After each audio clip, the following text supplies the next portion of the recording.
The Jake Asman Show will begin shortly. Thanks to all these great Patreon members who help support the show. Get your super chats ready. Jake will be here in just a moment.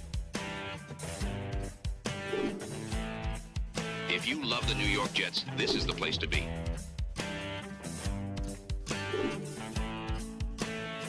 And now, the Jake Asman Show. Mock draft season has arrived. Dane Brugler from The Athletic has some big surprises for the Jets in his first mock post. Dante Moore staying in school. We'll break that one down with Dylan Tereman and much more. It's the Jake Asman Show, and it starts right now. I let the organization down, and I let the players down, and that burns me. It really does. This season's on me, and we're going to work our ass off to get this shit exactly where it needs to be. A new chapter for the Jets has started. Aaron Glenn and Darren Muji are tasked with shaping the future of this franchise. Will they be the ones to finally get it right? We will be here for every step of the journey on the Jake Asman Show, breaking down all the storylines, every game, and everything in between. Please subscribe and hit the like button below. Super Chats, baby. Cut the line. The Jake Asman Show starts right now. Here we go, Jet fans. Welcome in, everybody. Hit the like button. Make sure you are subscribed to the channel. Before we bring on our esteemed guest, little programming announcement. The power rankings for the month of December are out. If you are a channel member, you could watch the full reveal of the new top 10 for the month of December. It's basically a giant recap of the funniest moments from the past month on the show. I won't spoil who's number one. Go watch it if you are a channel member, and I promise you will laugh. With that, we say hello to our guy, Dylan Tereman, host of the Dylan Tereman Experience. DT, how we feeling? Dante Moore is staying in school, which means we could scream and yell about what the plan now is at 2 for months. Yeah. You have to adjust your mock drafts accordingly, but happy to be here as Maniacs. Everybody in the chat, what's up? Especially Ricky New York Live, because in honor of today's show, we will be rocking out with our mock out. So I appreciate you having me on. So Dane, I think, is among the best draft guys out there. He originally had Dante Moore going to the Jets at 2, so he's had to adjust his mock. Before we even get into any of that, give us the quick breakdown, DT. What was your reaction to Moore staying in school? Yeah, you have to adjust your rankings accordingly. I think everybody gets that pseudo bump up, right? Ty Simpson, Trinidad Chambliss, they move up from my 3 and 4 to now my 2 and 3. I don't think I would necessarily change where I would value them in terms of the draft selection, but what it means for Dante is, I mean, if you listen to him at the podium instead of just reading the quotes, it says a kind of different story, right? On the surface, yes, he goes back to school and then the LOL Jets and avoiding the Jets narrative comes out. You listen to him talk, and he sounds like a 20-year-old kid that isn't ready for the NFL, that is not ready to be looked at as the savior of an NFL franchise, and understands his limitations and where he can grow in the college world. So I applaud him for making the best decision for him, and I think in an optimistic way, it helps the Jets because now you're not hamstrung or, pigeonholed into, okay, we have to take the guy at 2 because we also can't be bad and have Dante Moore be good elsewhere in 2026. So we were kind of talking offline. I do think you would have forced the quarterback pick there just to save your job's sake, and I don't think drafting that way is ever a good reason. But that's not to say Dante shouldn't be worth the second overall pick, but from both sides, I'm looking at it like an optimistic view. The only way it hurts the Jets really is like if they didn't like Dante Moore, which we know they liked him. They've been there 4 or 5 times to Eugene to watch his games. So from the only perspective that it's negative is, could they have drummed up like, hey, we are going to take Dante. Somebody call us like the Cardinals at 3 or the Browns at 6 and try to give us an offer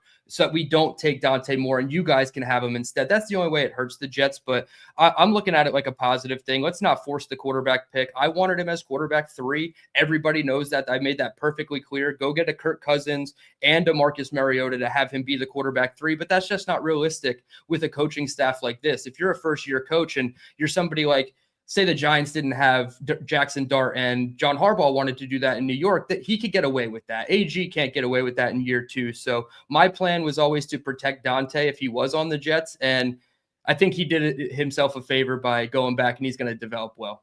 I think it was a great day for the New York Jets. I really do. I do not trust this regime to do what's in the best interest of the long-term view. And everyone agrees, DT, that this kid needs seasoning. He needs to not play right away if he were to be drafted. And I just think the fact that the Jets are so desperate to try and show improvement, if they got off to a bad start, I don't believe Aaron Glenn would have the wherewithal to not put this kid out there before he was ready. I just think this saves the Jets from being the Jets, if you will, for a lack of a better way to describe it. 100%. And we saw that with Brian Daboll, right? He got Jackson Dart. And I mean, Connor Hughes even said in camp that he was the better quarterback out of the three besides, between him, Russ, and Jameis. But maybe they should have just went with Jackson Dart from week one and it could have ended up different from Brian Daboll. But you saw that exact same plan, just play out right there across town. Like they tried to make Jackson Dart the QB3. They got forced into doing it in week 4 or 5 when they started 1-3 or 0-4. So yeah, when your jobs are on the line, you're going to make decisions that interest you saving your job as much as it might hurt the team. So I'm not saying the Giants hurt their team by doing it with Jackson Dart, but you could definitely see a path where AG is forced to play Dante over, let's say Kyler Murray or whatever it is. And then all of a sudden it still goes belly up and AG looks bad for playing a quarterback that's not even ready to play a la Brady Cook down the last stretch of last season. Comments, questions, super chats. We'll cut the line. We're going to get into the mock draft from Dane Brugler. We are presented by FanDuel Sportsbook. We'll get DT's thoughts on the lines for this weekend's playoff games a bit later on in the show. But here's your look at the lines presented by FanDuel. Bills, Broncos, Denver, 1.5-point favorite against the Bills. Go Broncos. Niners, a 7-point underdog on the road against Seattle. This line really surprises me. I'm grabbing the points. I think this will be a close game.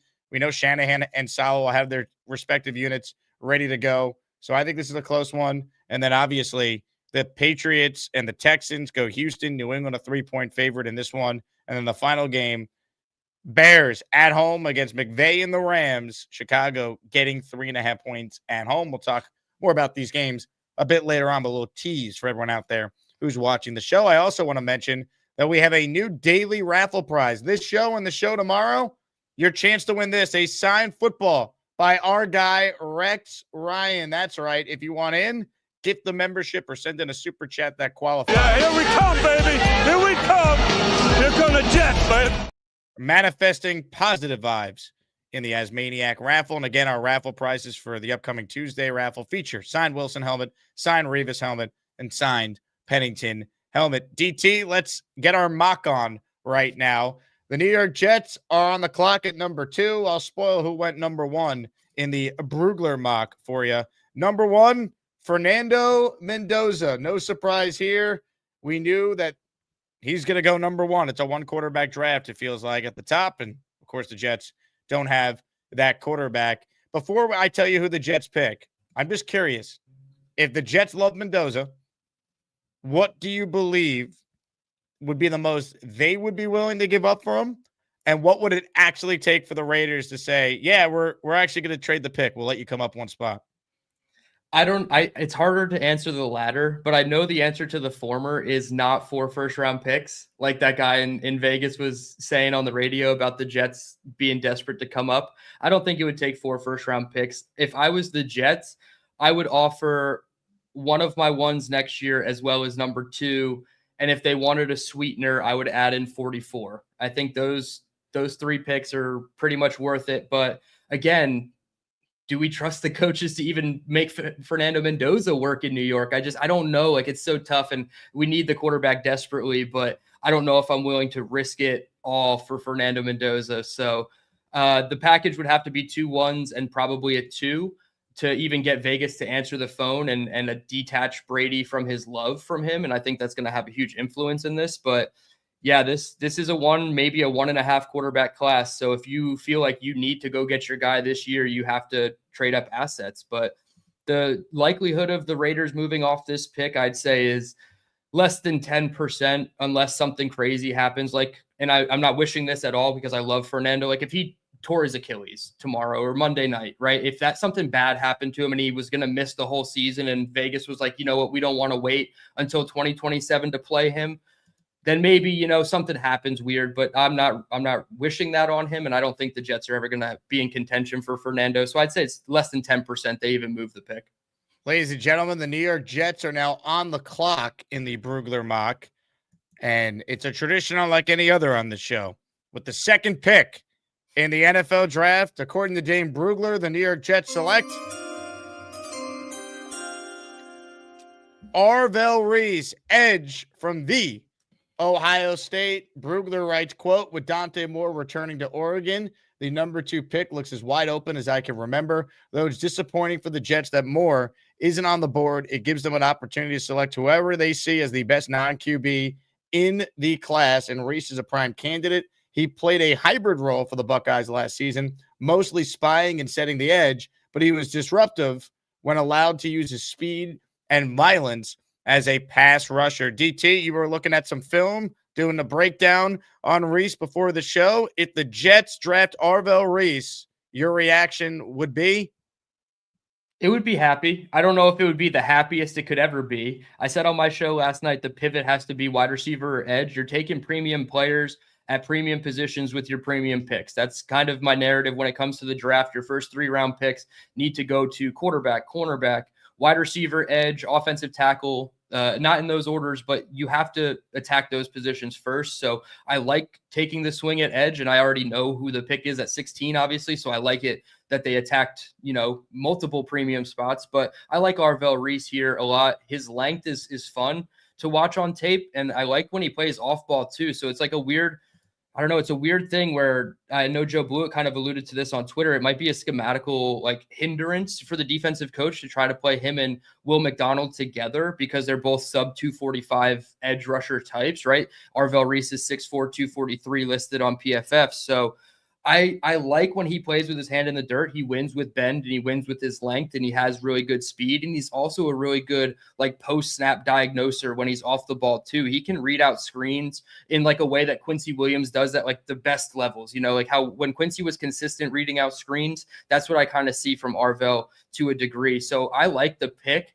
I don't love the fit to the Jets. I would have probably rather leaned like a Ruben Bain because I don't know what style of defense they're going to play. Is it going to be a 3-4 or a 4-3? But I guess if you are trying to chase Micah Parsons, this might be the closest thing you could get between, an off-ball / edge rusher who can kind of do both for you.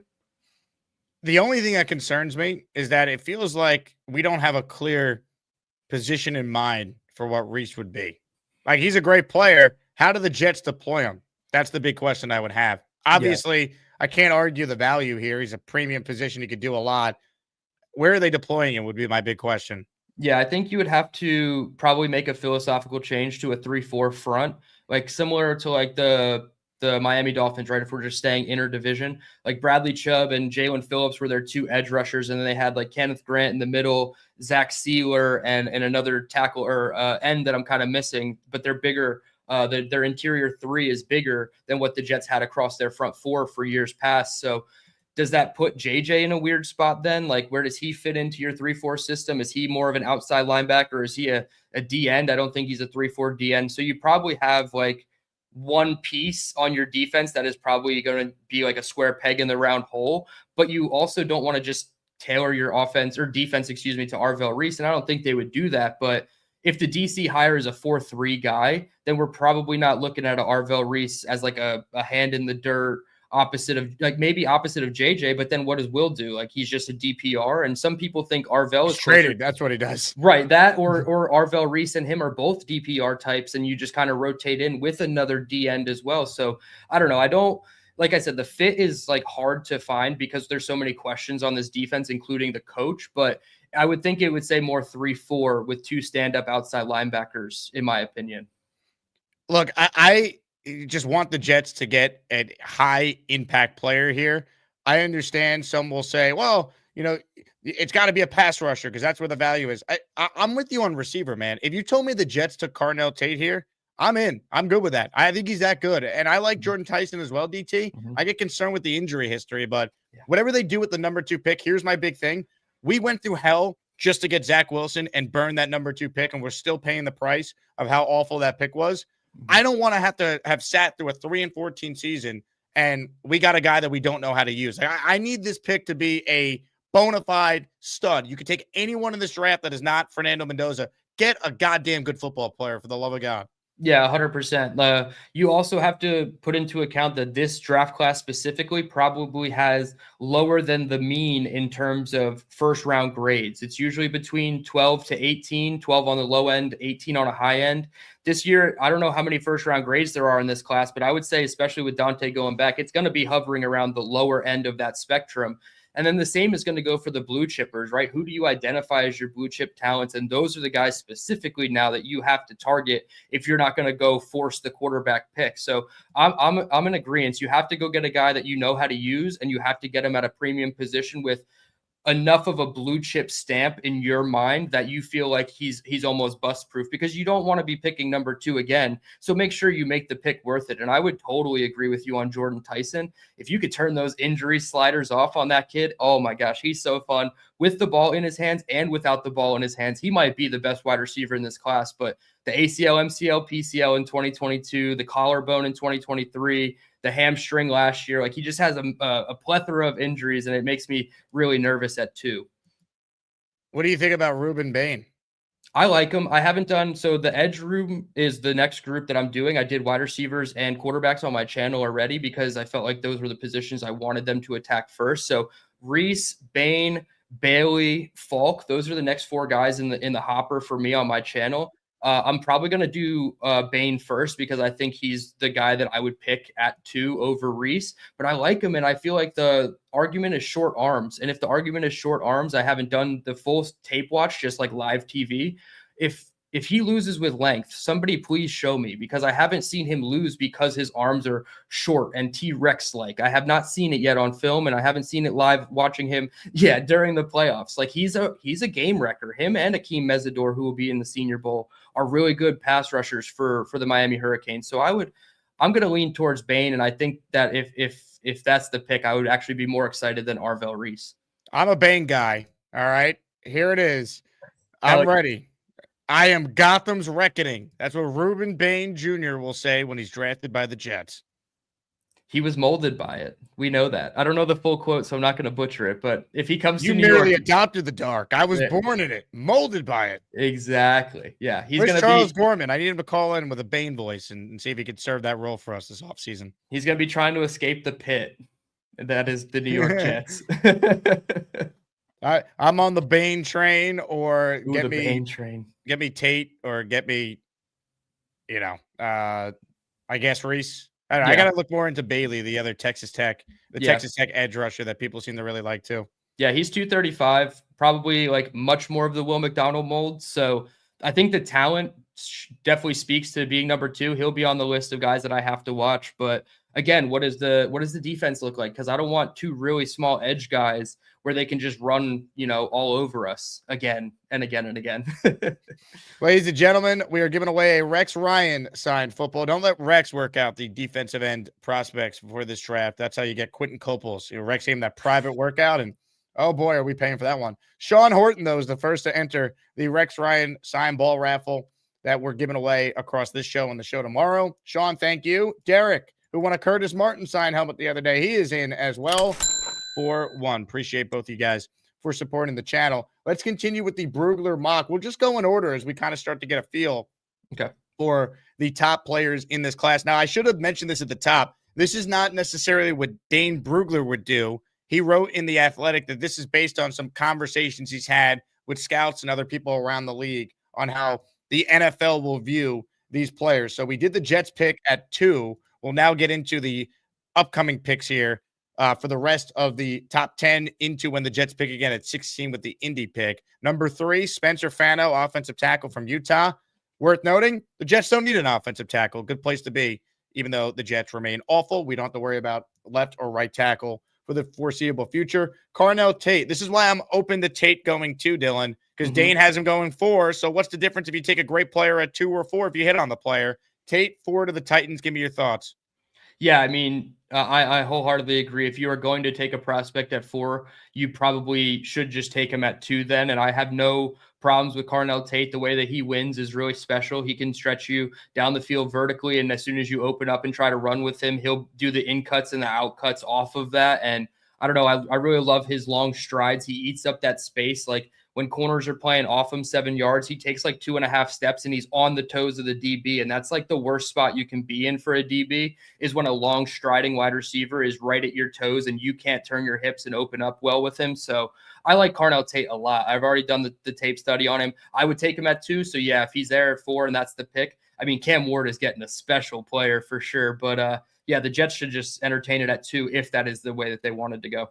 Here's also part of my thought process. In all likelihood, the Jets' long-term answer at quarterback won't be found in this year's draft or offseason. If you're taking a stud player like Tate on offense, that quarterback a year from now is walking into a room with Garrett Wilson and Carnell Tate already in place. And hopefully that quarterback is the quarterback that we're marching for, baby, because starting yesterday with Moore going back to school, DT, you know it, I know it, we all know it. We're marching for Arch. The March for Arch is officially underway. Dylan Tereman, your thoughts? I want to hear you say the line, Jake, about next year's quarterback class. March for Arch. March for Arch. He won't say it. Next year's class is better, guys. It's been official. It was official before Dante Moore went back. And, of course, Arch Manning being better than every prospect in this draft makes next year's better. So, yeah, if this is the way, sure. If this is how the chips fall, sure. Am I rooting for the Jets to have the number 1 overall pick on the hopes to get him? Absolutely not. I can't do that. I cannot be that miserable from now until next April. I love the draft, but not that much. March for Arch. March for. We have our best people working around the clock for the New York Jets. So our best people. We have started the March for Arch campaign. And since everyone but maybe Dylan knows that Aaron Glenn is dead coach walking, we have hired the 69th team led by Peter Castro and Neil to recruit Mike Tomlin to be the Jet head coach 1 year from now. Oh, what do they call themselves? The Goombas or whatever? Like that's exactly what we need. I'm happy. Peter is happy because Peter tells me that I'm wrong about Dante Moore and he sucks. So hopefully Arch doesn't suck. I don't think he will. And I don't think Arch would do what his uncle did to the Chargers in 2004. I agree with you there. He would not. And if he would, we give Peyton Manning and Eli Manning part ownership of the team to make sure that doesn't happen. Yeah, you do whatever it takes. And if the like I said, if the chips fall there, then yeah, absolutely I'll be rooting for this, but I can't do this for 13 months. I can do it for like 4, but not 13. Get ready, baby. This is the earliest I've ever seen Jet fans talking about a tank. Someone said, dude, I know this is the funniest line. Someone was like, "Oh, we're running the Hugh Jackson double tank." Oh gosh, yeah. How quickly the mindset changed from we weren't even tanking a first time to now we just have to do it again. I love it. I love it. One more year. This fan base is. I'm actually coming around on Glenn. I see the vision. I see what he's thinking.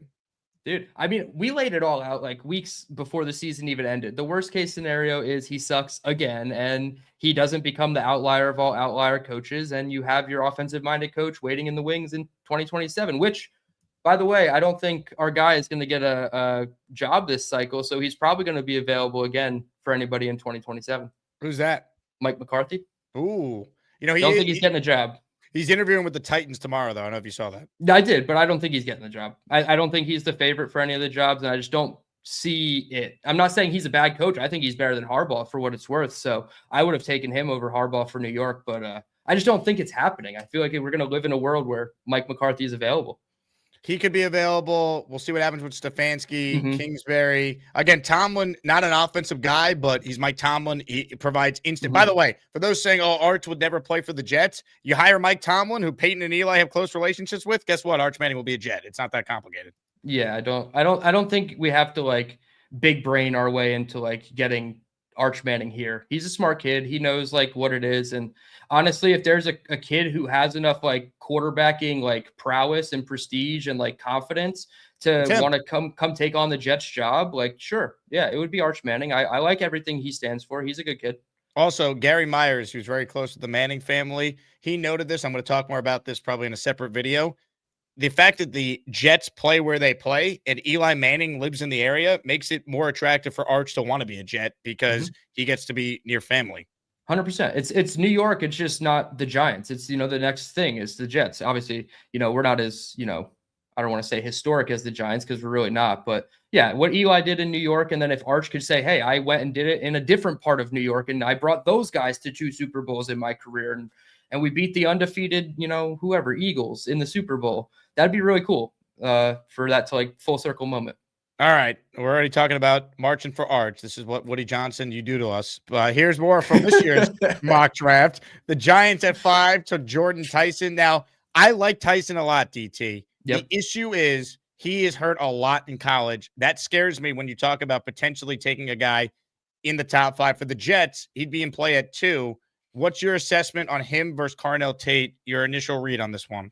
I would take Tate over Tyson just because of the injuries. But like I said, if you could turn off the injuries on Jordan Tyson, he would be my number 1 wide receiver above everybody in the class. So I think Dane has it right that he should probably be the number 2 pick. I know some Giants fans that are already, drooling over the idea of Malik Neighbors and Jordan Tyson with Cam Scatteraboo and Jackson Dart. So I think this fits what they want to do.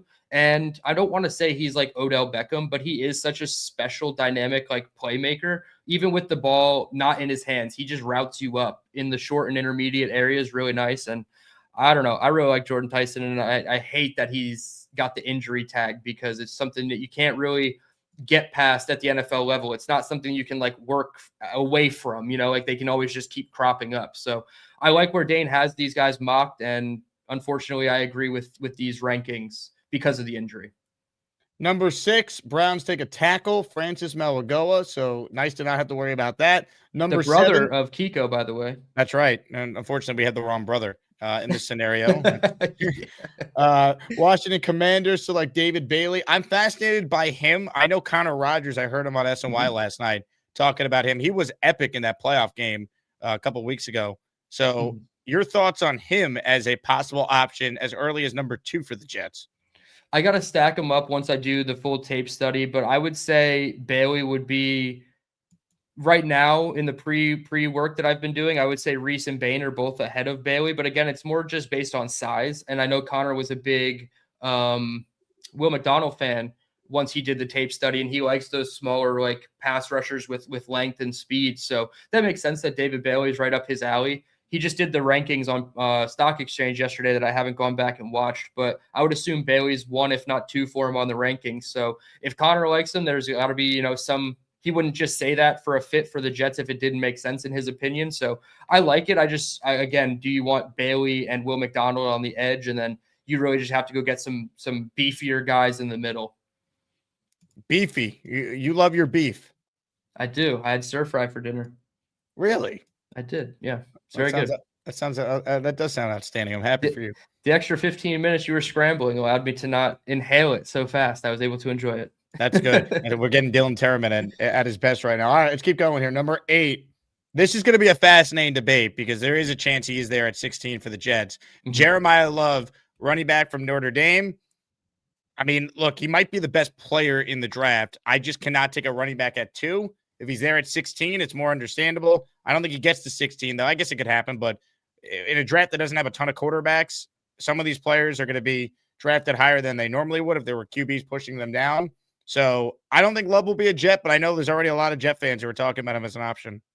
Yeah, I had a discussion with our guy Lou B about Jeremiah Love, and I wasn't necessarily in agreeing with him. I definitely think he's a blue chip player. He's probably one of the closest things to a generational talent in this class because everybody likes to use that word. I truthfully hate to use those words like with the draft because how do you know a guy is like really generational? But if you were going to say somebody would be of that ilk, it would be him and then Sonny Styles, who has not been picked yet. So I don't like Jeremiah Love at 2. I wouldn't trade down and try to, target him with the offense that we're trying. I mean, go get Breece Hall back and just save you from having to do this. And I don't think he'll be there at 16 because the next pick that we're hiding is the Chiefs. So they would probably take Love if they didn't because they missed out on Breece. But yeah, I mean, he is a really special talent and you can't argue that the offense would be better with him. I can't see it with a premium pick taking a non-premium position. So him, safety, and the off-ball linebacker, it's really like tough to swallow that in the first round. Caleb Downs, number 9. Yep. How do you feel about Downs at 2 to the Jets? He might be a top 3 player in the class. Again, I can't shake the fact that if you're using the number 2 pick on a non-premium position, that there's a huge risk there. Yep, same thing I just stated with Love. It's you can't deny the talent. and the Jets have a need at safety. So from the needs perspective, you can understand it. But again, is he a blue chip, can't miss prospect at safety where you can argue that it's better to take him over a guy at edge who actively gets after the quarterback, or a wide receiver who scores touchdowns on hopefully on a weekly basis for your offense? So it's hard to say safety would be the priority for the Jets, but you can't argue that talent warrants him being at number 2. If the Chiefs were at number 2, they would probably still take Caleb Downs. Maybe they would take a wide receiver, but I think they would still take Caleb Downs, right? Because they're a team that can do that. The Jets, I don't think, are a team that can do that. Super Chats cut the line. Mike Perez in our raffle for 2 with this. He says, in the 69 team we trust, and we have Mad Max as an enforcer. You smell that, Jake/DT? You smell the one win? You get this excitement from no other NFL team. I love it. We're all being positive, baby. All aboard the March for Arch, and in the 69 team we trust. Right, Glenn? And I know it's hard to say. Just trust me, have faith in what we're doing. I'm asking for the same thing Glenn is asking of us. Trust me, better days are ahead for the New York Jets. We just got to sit through another year of debacle, because that is what we're going through with this team. All right, continuing with the mock, Jets are up in 6 picks. The guy we already discussed is an option at 2. He goes number 10 in this draft. Ruben Bain Jr., the edge from Miami, who we will watch on Monday night in the national title game. What Dane wrote about here is interesting. The tweener stuff is why he's a polarizing prospect in this class. I think he's going to be a good player, though. It's a matter of how do the Jets feel if they're going to take him as high as 2, like we spoke about earlier. Yeah, and when he says tweener, he doesn't mean like stand-up edge rusher and off-ball linebacker like Arvell Reese. He means defensive end or defensive tackle. Miami doesn't have his weight listed, and you can look around online, and everybody kind of speculates between 270, 280. So is that a 3-4 defensive end, or is that a 4-3 D end? You know, like Michael Clemens is like 272 pounds, and you could say what you will about his talent, but like I feel like that's more of the size that this team is looking for on the defensive line. So that's why I would like kind of lean towards Ruben Bain, but it is an interesting situation, and the Bengals kind of fall into a really good pass rusher there at 10 to put it across Shamar Stewart, who had plenty of issues in his rookie year. Notable Shamar Stewart fan in DT. Ruben Bain Jr. Could he be a Jet? Could he be? More from this mock here as we break it all down. Jets are up in a few. Dolphins select Jermod McCoy, corner from Tennessee. Could the Jets go corner at 16? They're not going to do it at 2, but could they do it at 16? Is there a corner that you think would be in play there? I truthfully have not studied any of the top corners other than by name. I don't like the Brandon Sis, whatever his name is, that they mocked us from South Carolina. I was not a fan of him when I just turned on some of like the player cut-ups that I have of him. But I mean, Jermod McCoy, I know the talent is there. I just don't know if the Jets, like, I've been of the mind that they didn't do all this and trade Sauce and Quinnen to then go try to replace Sauce or Quinnen with a first-round pick. So I would steer away from cornerback in the first round. 16, I guess you can entertain it if a McCoy was to fall, because I know he's like one of the top guys. I think it's Mansour Delane from LSU is another name that could be in that range, but I don't know. I don't personally like trading Sauce just to go get a first-round corner a year later. Comments, questions, super chats. They cut the line.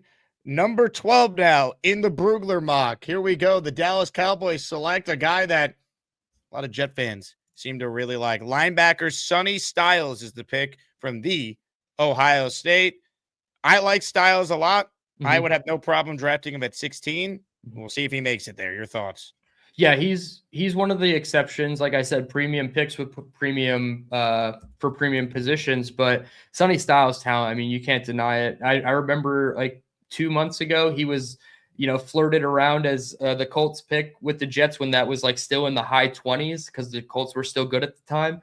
And how the rise of Sonny Styles has happened, it's pretty impressive, but it's well worth it for him. I mean, he's worth a top 12 pick. If he went into the top 10, like if the Chiefs took him at 9, I wouldn't be surprised either. Like say they let Leo Chenal go and they just replace him with Sonny Styles. This would be a cool get for the Cowboys defense. But yeah, the Jets I would only entertain him at 16, not at 2 or like anything in between, really.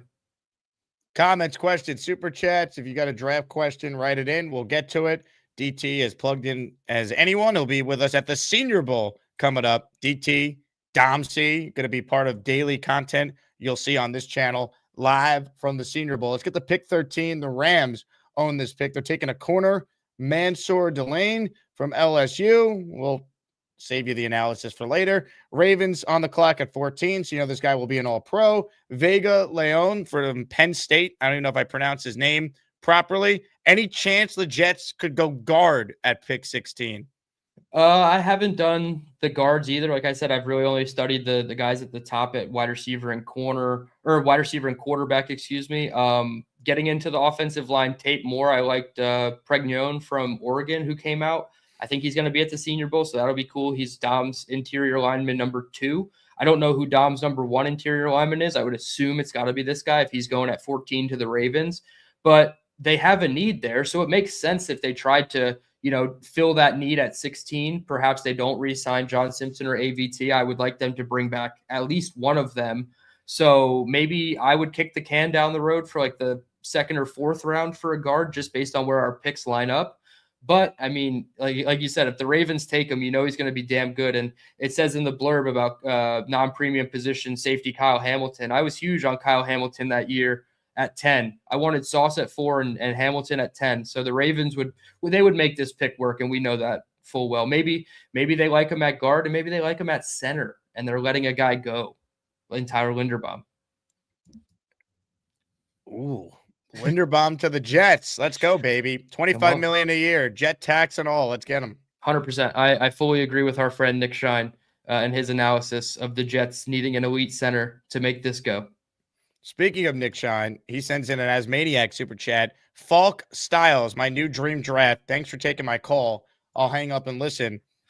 We have not seen Falk's name be called yet in this Brugler mock, so I don't know if you would take him at number 2 based on this, Nick, but I could be dead wrong. Maybe he'll skyrocket up the rankings here. Dom C has him as his 4th best edge. That'd be Keldrick Falk from Auburn. So maybe something to keep in mind. Yeah, he would be, I think his body size is more of, he's 6'6", 288. So he's more of like the Ruben Bain side of the edge class as opposed to the David Bailey, Arvell Reese side of it. So you have the 2 big guys in Bain and Falk, and you have the smaller guys in Reese and Bailey. So I totally understand why Nick likes Keldrick Falk specifically. He likes those big guys on the defensive line for sure. You can't argue with this, though. Maybe they trade down from 2, and somebody really loves an Arvell Reese or Ruben Bain, and they don't like necessarily have that love for him, and they can get a Keldrick Falk at like 8. I feel like that's probably the range where it would start for him. And then Sonny Styles, you get him at 16, and you really revamped your defense here.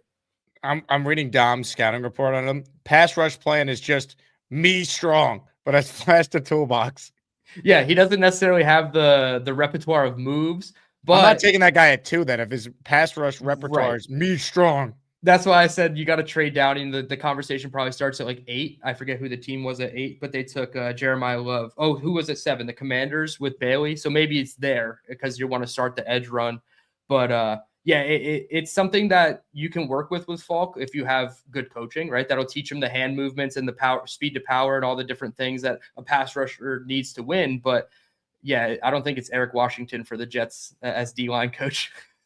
Jay checks in with a super chat. Maybe the Texans formula is right. Turnaround strategy higher than IRCC draft the quarterback with the 2nd pick. Yeah, if you draft CJ Stroud and you hire D'Amico Ryans. Yeah, if you do it the right way. Yeah. I mean, no doubt. Henny in the house. He says Glenn has a plan. Hold the rope. Just don't let go of the rope. Oh, I haven't let go, man. I'm grabbing on for dear life. Hexen says, looking at the current state of the Jets, I think the best scenario is for me to put myself into a coma and wake up next year for the draft. I don't necessarily disagree, but hey, you're going to miss out on all the fun. We're marching for Arch. It started yesterday, and now we are underway. DT is all about it. He loves this march for Arch. I love getting good players to the Jets, so I'm in favor of all of this. M123 says, need a hug. Never been so hopeless before a season. Well, lucky for you, I got just the guy. I hug him every day. I hug him every day. Don't worry, M123. We can do hugs around here. We do that well as a franchise. All right, pick 15, which is one pick away from the Jets. Nick Shine, your dream is dead, at least according to Dane Brugler's first mock draft here on January 15th. Tampa Bay Bucks select Keldrick Falk, the edge from Auburn. Dane writing reminiscent of Michael Williams from last year's class. Falk doesn't have gaudy backfield production, but he also wasn't consistently asked to rush from a wide alignment in Auburn's three-man front. 6'6", 270, long arms, creates movement with physical hands and detaches well in the run games. Teams will trust his traits. All right, so the Jets are now on the clock, DT. In the first mock, Dane Brugler with the first selection had them taking Arvell Reese. Jets are on the clock right now. Pick 16. Who would you select if you're Darren Muji and Aaron Glenn? I think Dane got it right. Actually, I agree with him wholeheartedly. I literally would take this guy at 2, and people have called me crazy. I comp him, and I don't like using comps, but when I watch this guy play, he reminds me of Deebo Samuel mixed with Amon-Ra St. Brown. So I am 100% on board with this pick at 2, and I think he got it 100% right. Well, let me tell you who the pick is, everyone. The New York Jets select wide receiver Makai Lemon, Southern Cal. The Jets, quote, have one legit starter, Garrett Wilson, on their wide receiver depth chart and desperately need to add another weapon who scares defenses. Lemon won't wow with his size or athletic profile, but he is a manipulative route runner and catches everything thrown his way. If the Jets think his impact can be anything close to what the Lions have gotten from Amon-Ra St. Brown, they should run the card to the podium. I would love this, by the way. If you come away with an elite edge rusher and a receiver, I'm good with that. Your thoughts on what Makai Lemon could bring to the Jets if this is indeed the pick? I'm a A+++ for Dane Brugler on this pick.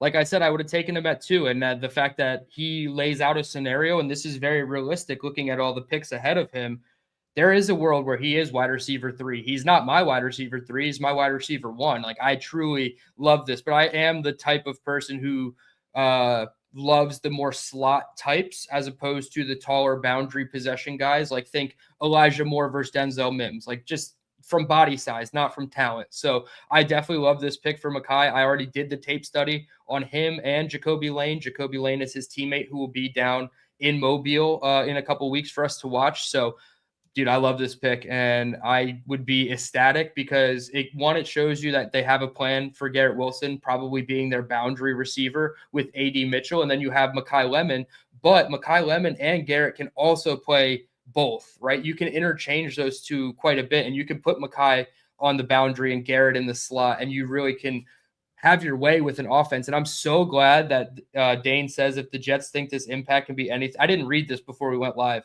can have anything close to what the Lions got with Amon-Ra. And I think from a body perspective, he's got more Deebo Samuel in him. Like, he's just physical, but Amon-Ra from a route running perspective, separation perspective. And that's not just a lazy USC comp. It's like actually like it shows up in his game. And I loved his tape study. There's a play he went over the middle, jumped over 2 defenders, took a massive hit, and held onto the ball for like a 23-yard catch. It was a thing of beauty with Makai Lemon. So yeah, this gets me hungry for lemons, or thirsty for lemonade. All right, at our draft party, Dylan, if I guarantee you the Jets get Makai Lemon, but you got to squirt lemon into your eyes, you doing it? Yeah, why not? I've done worse things at meetup parties with you, so yeah, we could get that to go. Think about it. It's short-term pain for long-term gain. 100%. Yeah. No, I'm totally down. I would take the lemon right out of my water and just right into my eye. I'll get you. Yeah, 100%. I'll Boomtown, put it in the archives. All right. Here, Dylan Tereman. We're going to fly him into New York for the draft party. We're going to squeeze lemon in his eyes to get Makai Lemon. Good question here from Grinch in the chat. Who's going to throw him the ball? For this year, I don't know. Next year, you already know. We're marching for Arch. That's who will throw him the ball, Grinch. Accept your fate. The march has begun. And if not him, you thought Dante Moore could escape the Jets? Nice try, buddy. We'll see you when we're 3-14 again next year. We're going to get you one way or another. That's the funniest part, right? He avoided the Jets, but they have 4 opportunities to pick up again next year, potentially, if any of those 4 teams are bad. So it's like, come on. Let's just be a little comical or logical with common sense here. That Dante Moore to the Jets could still be a thing.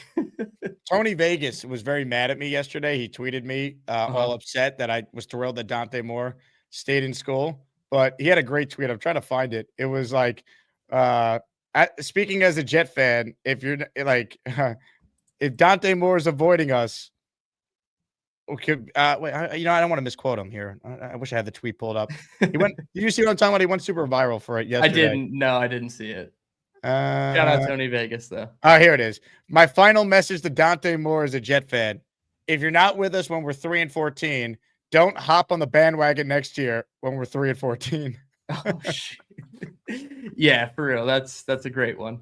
The double tank is on. I guess we're here. The Hugh Jackson double tank, man. Oh boy. What you know how this plays out, Jake? They win games and they go like 6-11, and everybody hates it even more. Even if Glenn gets fired, I feel like they'll hate being 6-11. Hey, Tony Vegas, Dante Moore staying in school is a good thing. I know you were mad at me yesterday. You tweeted me, but I'm telling you, it is a good thing. This staff cannot coach out of a wet paper bag. You don't want them coaching a guy who's made 20 career starts, given the history of quarterbacks taken in the first round with so few starts. It would not work. So this is a good thing at the end of the day. Comments, questions, super chats. We'll cut the line. I just want to kind of skim through the rest of the mock here just so we could see where Dane has Simpson going and if Dane has Trinidad Chambliss in here, and start to familiarize the audience with some of the other options for the Jets in this draft. So the Lions at 17 take an offensive tackle, Caleb Lomu. At 18, we have the first tight end of the draft off the board, Kenyon Sadiq from Oregon. He could be an option at 16 for the Jets. They need weapons, and if he's the best weapon on the board, I understand the appeal of potentially taking him. Your thoughts, though? It'd be ironic if they took him here when the debate the last 2 years was Brock Bowers and Warren and Loveland, and here we are taking clearly the fourth best prospect of those other three. They're just more, it's more signaling to Dante Moore that he's going to be a Jet in 2027. We take his best pass catching option at 16. Dude, take Mekhi Lemon at 2 or Carnell Tate at 2 and Kenyon Sadiq at 16. Fire it up. I'm an offensive minded guy. I could care less, not could care less about the defense, but could care less if we don't spend a first round pick on defense. If we went offense and got 2 crazy good playmaking skill position players, I would be ecstatic. So yeah, Kenyon Sadiq would be definitely in the cards at 16.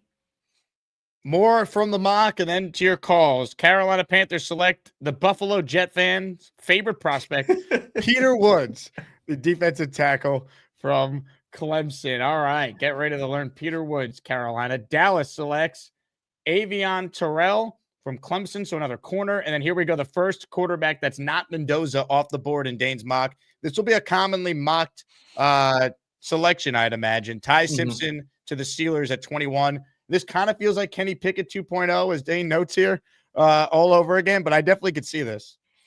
Yeah, Ty Simpson, get ready to learn Robert Saleh in Pittsburgh. And hopefully he learns from the first mistake he made with Zach Wilson. With you think Saleh's going to get the Steeler job? He's one of the favorites. I don't know if he will get it, but the fact that he's interviewing and he's one of the favorites, he interviews for every opening. He counts for the Rooney Rule requirement too. Yeah, I think it's more than just a Rooney Rule. It is. With Saleh. But we got to be honest. There's 9 openings. He had interviews for like 7 of them. He is certainly a phenomenal defensive coordinator, which you get interviews on that anyway. And he fulfills the Rooney Rule requirement. That's part of it too. My hot take is Saleh gets a job and Mike McCarthy does not, even though I think that's so ass backwards. You think if Saleh gets the Steelers job, you think Rodgers comes back for another year? No, but if Mike did, yeah. Oh, yeah. For sure. Pick 22, Brandon C. So we apparently this is a good corner draft. This is like the third or fourth corner that's gone in the first 22 picks. Yeah, they have pretty high grades for the most part. I want to get into them, but like I guess this is me just being like, I don't think they're going to do it and I don't want them to do it. So I'm staying away from the corners. But yeah, I can't deny that the top end talent is pretty good. What I saw on the cut ups of Sis, I just didn't like him. I like the other DB they got there. He's a safety though. Jalen Kilgore, the South Carolina Gamecock. I like him more than I like Sis when I watched their secondary on the cut ups. 23, Eagles take Caden Proctor from Alabama. 24, Browns take a receiver from A&M, Casey Concepcion. We're at 25, Caden McDonald from Ohio State. He's a guy in play at 16, Jet fans. I know we don't love defensive tackle necessarily, but I do think he's an option. 26, Bills. They take an edge from A&M, Cassius Howell. 27, Niners take offensive tackle Monroe Freeland. Texans take Caleb Banks from Florida, a defensive tackle. Rams draft Emmanuel McNeil Warren, a safety from Toledo. 30, New England takes Akeem Mesidor, which that'd be a great pick. We'll watch him Monday night. He's opposite Bain on the Miami defensive line. And we're watching him in Mobile too, dude. He's gonna kill the one-on-ones, man. And he's 25 years old, as Dane points out. Like, he's pretty old, but like he's gonna dominate the one-on-ones, in my opinion, in Mobile. 31, CJ Allen. He's in play for the Jets at 33. That's why I'm going to the end here, because we got the first 100%, pick of round 2. 100%. This got to be in the cards. If you like Sonny Styles, you'd probably like CJ Allen too. Yep. Seahawks final pick of round 1, Colton Hood, corner, Tennessee. Just declared for the Senior Bowl, so he's a new entry. It's funny, they announced the rosters yesterday morning, and a lot of guys like R. Mason Thomas was no longer on that list. But then they add guys like Colton Hood and Malik Muhammad and Jaden Ott today. So like they actually like infused more talent with the talent that they lost, just at different positions. So it's going to be a good event in 2 weeks. I can't wait. David in the house in the raffle for 2. Dylan, a huge part of ARSB's value to the Lions is his blocking. That's Amon-Ra St. Brown. What is your take on Mekhi Lemon as a blocker, both from an effective standpoint and from an effort standpoint? I don't want to demonetize Jake's show, but when I did the film cut up of Mekhi Lemon, I noted that he had some really good run blocking reps as well. So he is, me and my former co-host at Jet Nation, Glenn Naughton, we used to joke that there's 2 types of pass blocking or run blocking, in college. It's either you run up and you are trying to do it, or you just don't do it at all. Like, not many people are like Jackson Hawes types of blockers. Mekhi Lemon, he will thud, and there will be a clash of pads, and he will block his ass off. So from an effort and like willingness to block standpoint, Mekhi Lemon is certainly, he checks off those boxes from what I've seen. Comments, questions, super chats, cut the line. Appreciate everyone tuned in. We only have 2 memberships gifted. We got to sign Rex Ryan football. I'm going to gift the membership to the community right now. If you want to get it and be entered in the raffle, make sure you hit the like button and make sure you are subscribed to my channel, and go subscribe to Dylan's channel as well. Support the man so he could quit his actual job and do Jets content full time, because I need Dylan Tereman to be around more year-round talking Jets with us here on the show. Ladies and gentlemen, a gifted membership from yours truly has been fired into the chat. Let's see who got it. I hug him every day. I hug him every day.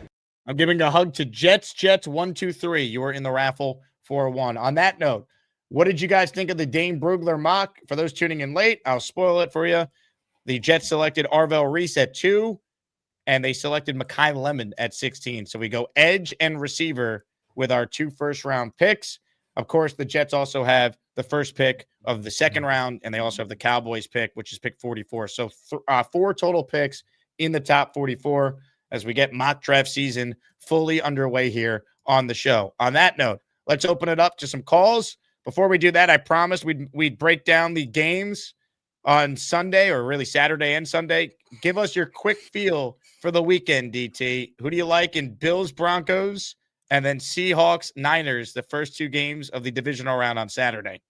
Well, as a lifelong Texans and Broncos fan, I am super excited for this weekend. I think the Broncos as the 1 seed is really intriguing. I like the Bills with the points. I don't know, man. There's a case where the Bills just go on a run, and I know they kind of just eked by Jacksonville, but they kind of dominated Jacksonville at the end of the game, and Liam Cohen had some weird, snafu situational instances that happened that kind of hindered them down the stretch. But Buffalo, I mean, damn, dude, they're a wagon. And Denver, I mean, they have those fourth quarter heroics a lot. If Denver can get after Josh Allen, right? He had the head injury, the hand injury, the knee injury, all against Jacksonville last weekend. If they can get after Josh, I really like the Broncos. Obviously, from a betting interest, I would probably take Bills with the points. But from a fan interest, I am wholeheartedly supporting the Broncos. And with the Seahawks, Niners, I gotta go Seahawks to appease my boss. He's from Seattle, so I have to go with the Seahawks. But it's so hard to root against Sam Darnold. I was one of the people that really liked him in the community before he left, obviously, and he's done nothing but prove to me that he should have been the Jets quarterback. Obviously, we couldn't wait 7 years for him, but I don't know if I like the points. I'm kind of with you that the Niners are going to keep it close. So +7 is really a very large spread. Fred Warner is not going to be activated, but Sam Darnold also has an oblique injury. All of a sudden, he's going to play. But I think this line should be more of like a 3.5 point line for the Seahawks. So I like the Seahawks for a rooting interest, but I would also take the underdog with the points in the Niners. Taking the points, and I'm right there with you. Texans, Pats. Can Stroud show up? That's how I view this game, because the Texans defense will be ready to play. They're the best defense in the league. CJ Stroud can't play like Zach Wilson for a full game and expect to win. Like the Texans should have won by 30 against Pittsburgh on Monday night. The only reason why they didn't is because Stroud was terrible. If Stroud shows up, they'll have a chance to pull off the upset. That's how I view the game. Yeah, it's crazy that they still ended. It was 30-6, so it was a 24-point deficit, but it was still like it should have been like 42-6 based on like the opportunities on offense. And yeah, CJ Stroud just pooping down his leg for 3.5 quarters and then finally putting it together, which was after the pick six, the fumble six rather, by Sheldon Rankins, Jet legend. But like CJ Stroud really's got to figure it out early. He can't have the Justin Herbert type of game, right? Because that's the type of game New England wants you to play. That buys right into the New England Patriots' strengths, in my opinion, is keeping it close, because the Patriots have proved that they can win in the race to 20 type games, but they've also proved that they can boat race you and score 41 on like a pretty good defense too. So I like the Texans from a fan rooting perspective, but to be honest, I would have to probably take the Patriots laying 3 if I was betting. Well said. Finally, Rams, Bears, McVay, Ben Johnson, the offensive genius poll. Your thoughts? I'll have to send you the Instagram reel I saw the other day of Sean McVay on the phone with Ben Johnson, and just how like psychopathic they both are, and like out psychopathing each other on the phone call. It's truly going to be exactly what this game is all about. They're going to be trying to have every leg up on each other, every schematic advantage. They're two of the best minds in the business right now. Ben Johnson, the new name, Sean McVay is like the old guard, which is hilarious because he's still super young. But if I had to go from a rooting perspective, I will take the Bears from a rooting perspective. My father's a Bears fan, and I'll support Pops on this one. And then the Rams -3.5. I feel like that's a bit too much for me, so I'd probably also take the cardiac Bears with the points. I'll take the Bears getting points as well. They're always in close games. Why? It's crazy. Why stop now? Yep. Bang Mateo with a super chat. He says Lemon and G5 is overlap. We need an X end zone target. Your thoughts on that criticism of Garrett and Lemon being too similar? It's definitely a fair, like the second part of it, the X end zone target, I feel like is less. I agree less with that part, because Garrett in the end zone and red zone is ridiculous. But yeah, I guess it is a little bit of an overlap. So if you wanted to just go completely different style of body, it would be Carnell Tate opposite Garrett Wilson instead of Mekhi Lemon. But you're also got to factor in A.D. Mitchell. He's going to be the Carnell Tate body size on the outside opposite Garrett with Mekhi in this situation. So it just depends on how you see Garrett. Is he more of a slot for you or a Z type, right? I don't know if he's necessarily an X. I would say A.D. Mitchell is probably the X. So I like it either way, but yeah, Lemon and G5, I could see that being a bit redundant. Comments, questions, super chats. If you want in on the Rex Ryan sign ball, make sure you gift before the show ends. Let's get to some calls, shall we? Ladies and gentlemen, first up is a man that knows what Dylan Tereman is capable of when he has copious amounts of alcohol. Lou B is first today. Hello, Lou. I was saying that better be going to me, because I've seen the green monster that she said, don't drink more than 3. And he was like, this is my 7th. Right, in Tampa Bay. Jake, do you remember the story of the guy who you said is the real MVP of Tampa? The guy said he was having sex while the dog was licking his balls. Well, who is this? What?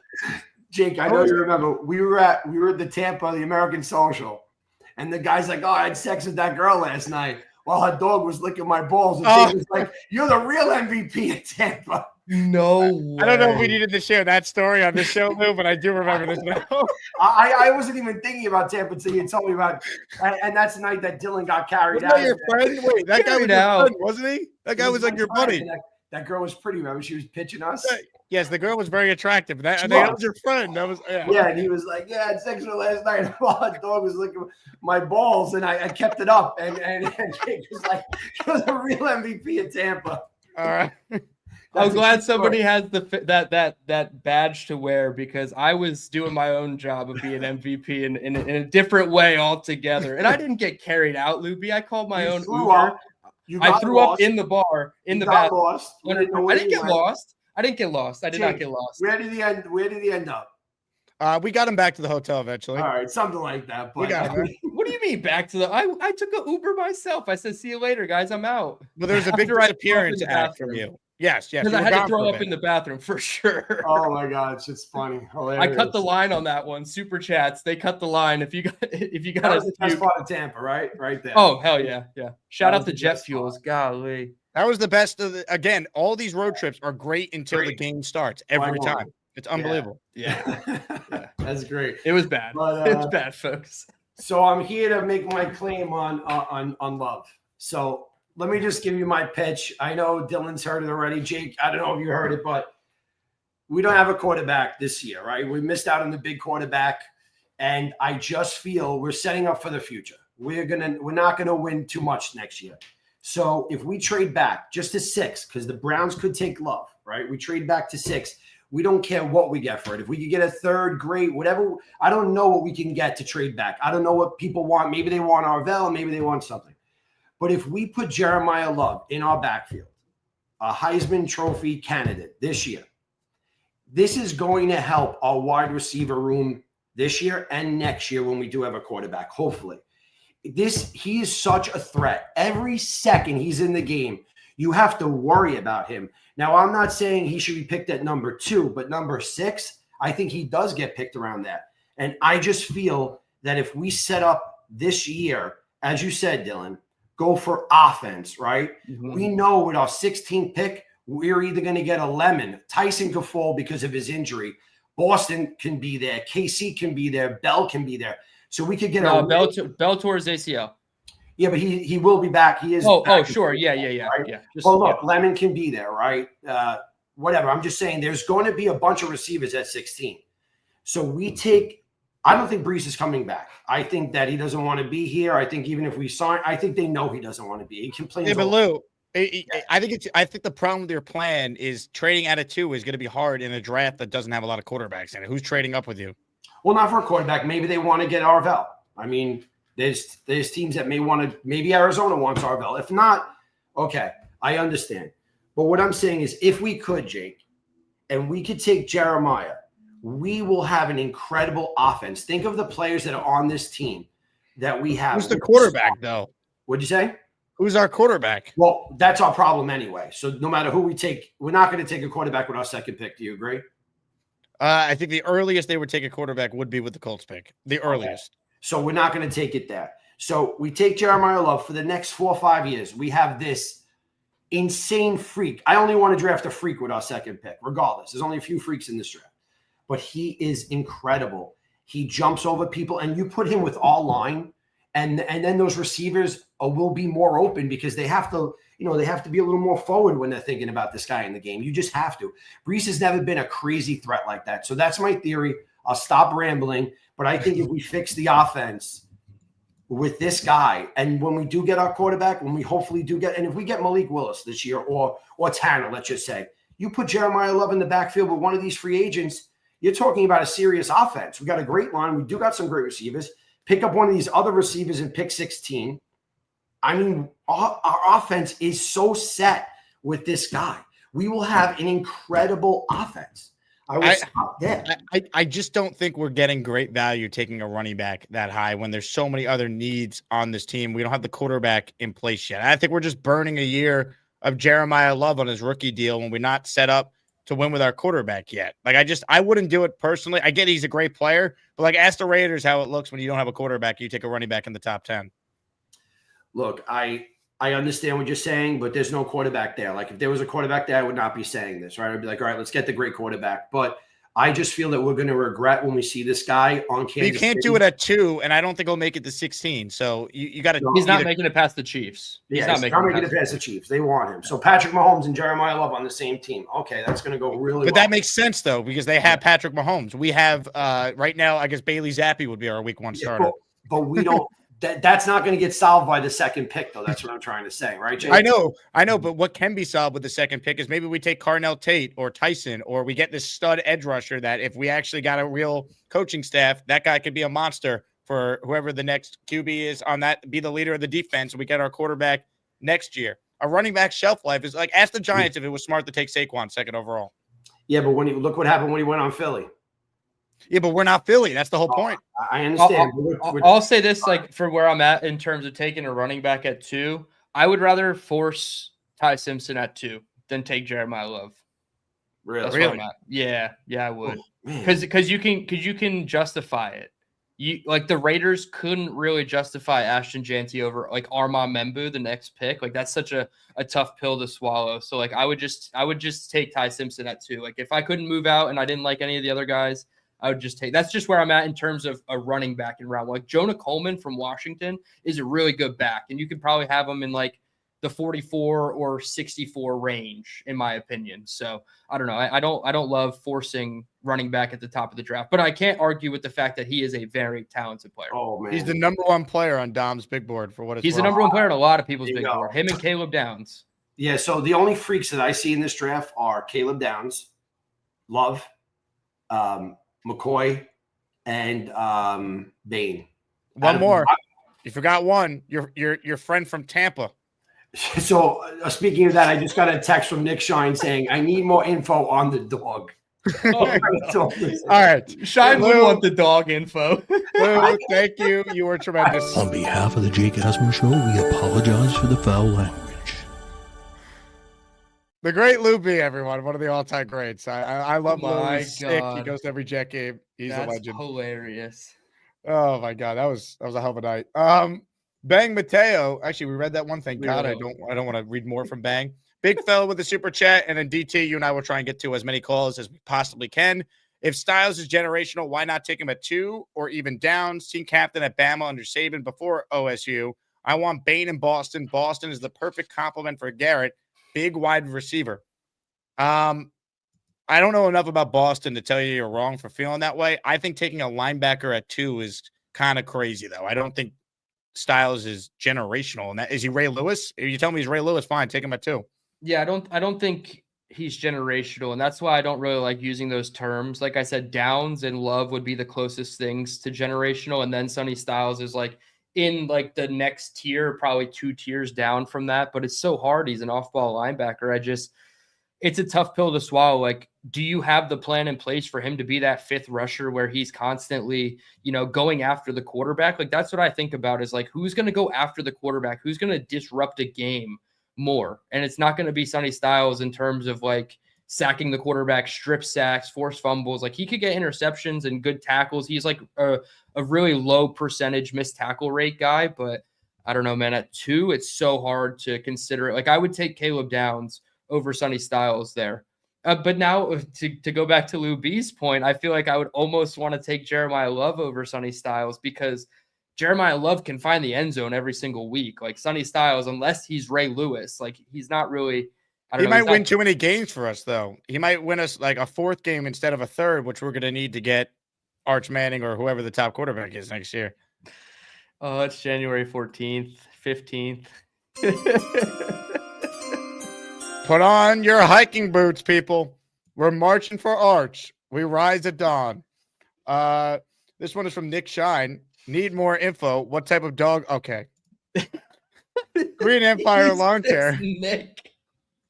He paid $5 to find out the dog info and didn't get it. You can address your concerns with Lou B off air. Our team was built better than the Pats. Our coaching is the problem. Again, compare the skill position players to New England and their line, and then look at the Jets and tell me that coaching isn't everything. Yeah. When I watched the clip of Mike Vrabel breaking down the wide receivers on the sideline and like talking to them between possessions, and Stephon Diggs comes over and talks about run blocking, and Mike's laughing it off. He's like, you have 250 yards receiving. Don't talk to me about run blocking. Like, Mike is involved in every asset of the game, and that's part of the reason why, you know, most sane Jets fans wanted him over AG. I mean, you watch the way he handles his business in the situational moments of football games, and he coaches circles around a lot of guys who've been doing it for a long time. And he just looks comfortable and confident when he's out there on the sideline. Aaron Glenn, like, I don't know what he does. Seriously, what does Aaron Glenn actually do in game? You got to believe. You got to believe. He said that on a punt return that was returned to the 14-yard line, and we got nothing out of it but a field goal. Crazy. We're the freaking New York Jets, so we're shit. I don't know, man. Starting to think this Glenn guy might not be very good. Mace B with a super chat. Glenn just got himself 2026 freebie year. 2027 is the year for drafting a quarterback. This year is rebuilding like Shanahan got 2 lose. Okay, Mace B, I will gladly accept your blood money, but I'm not entertaining that this is a freebie year. What was this past year? Why'd we do the tank? Oh, if we're not even going to get the quarterback. So no, there's no freebie year. Glenn needs to win games, needs to show real improvement. Otherwise, he is gone. And to all you bootlickers, deal with it. He needs to win.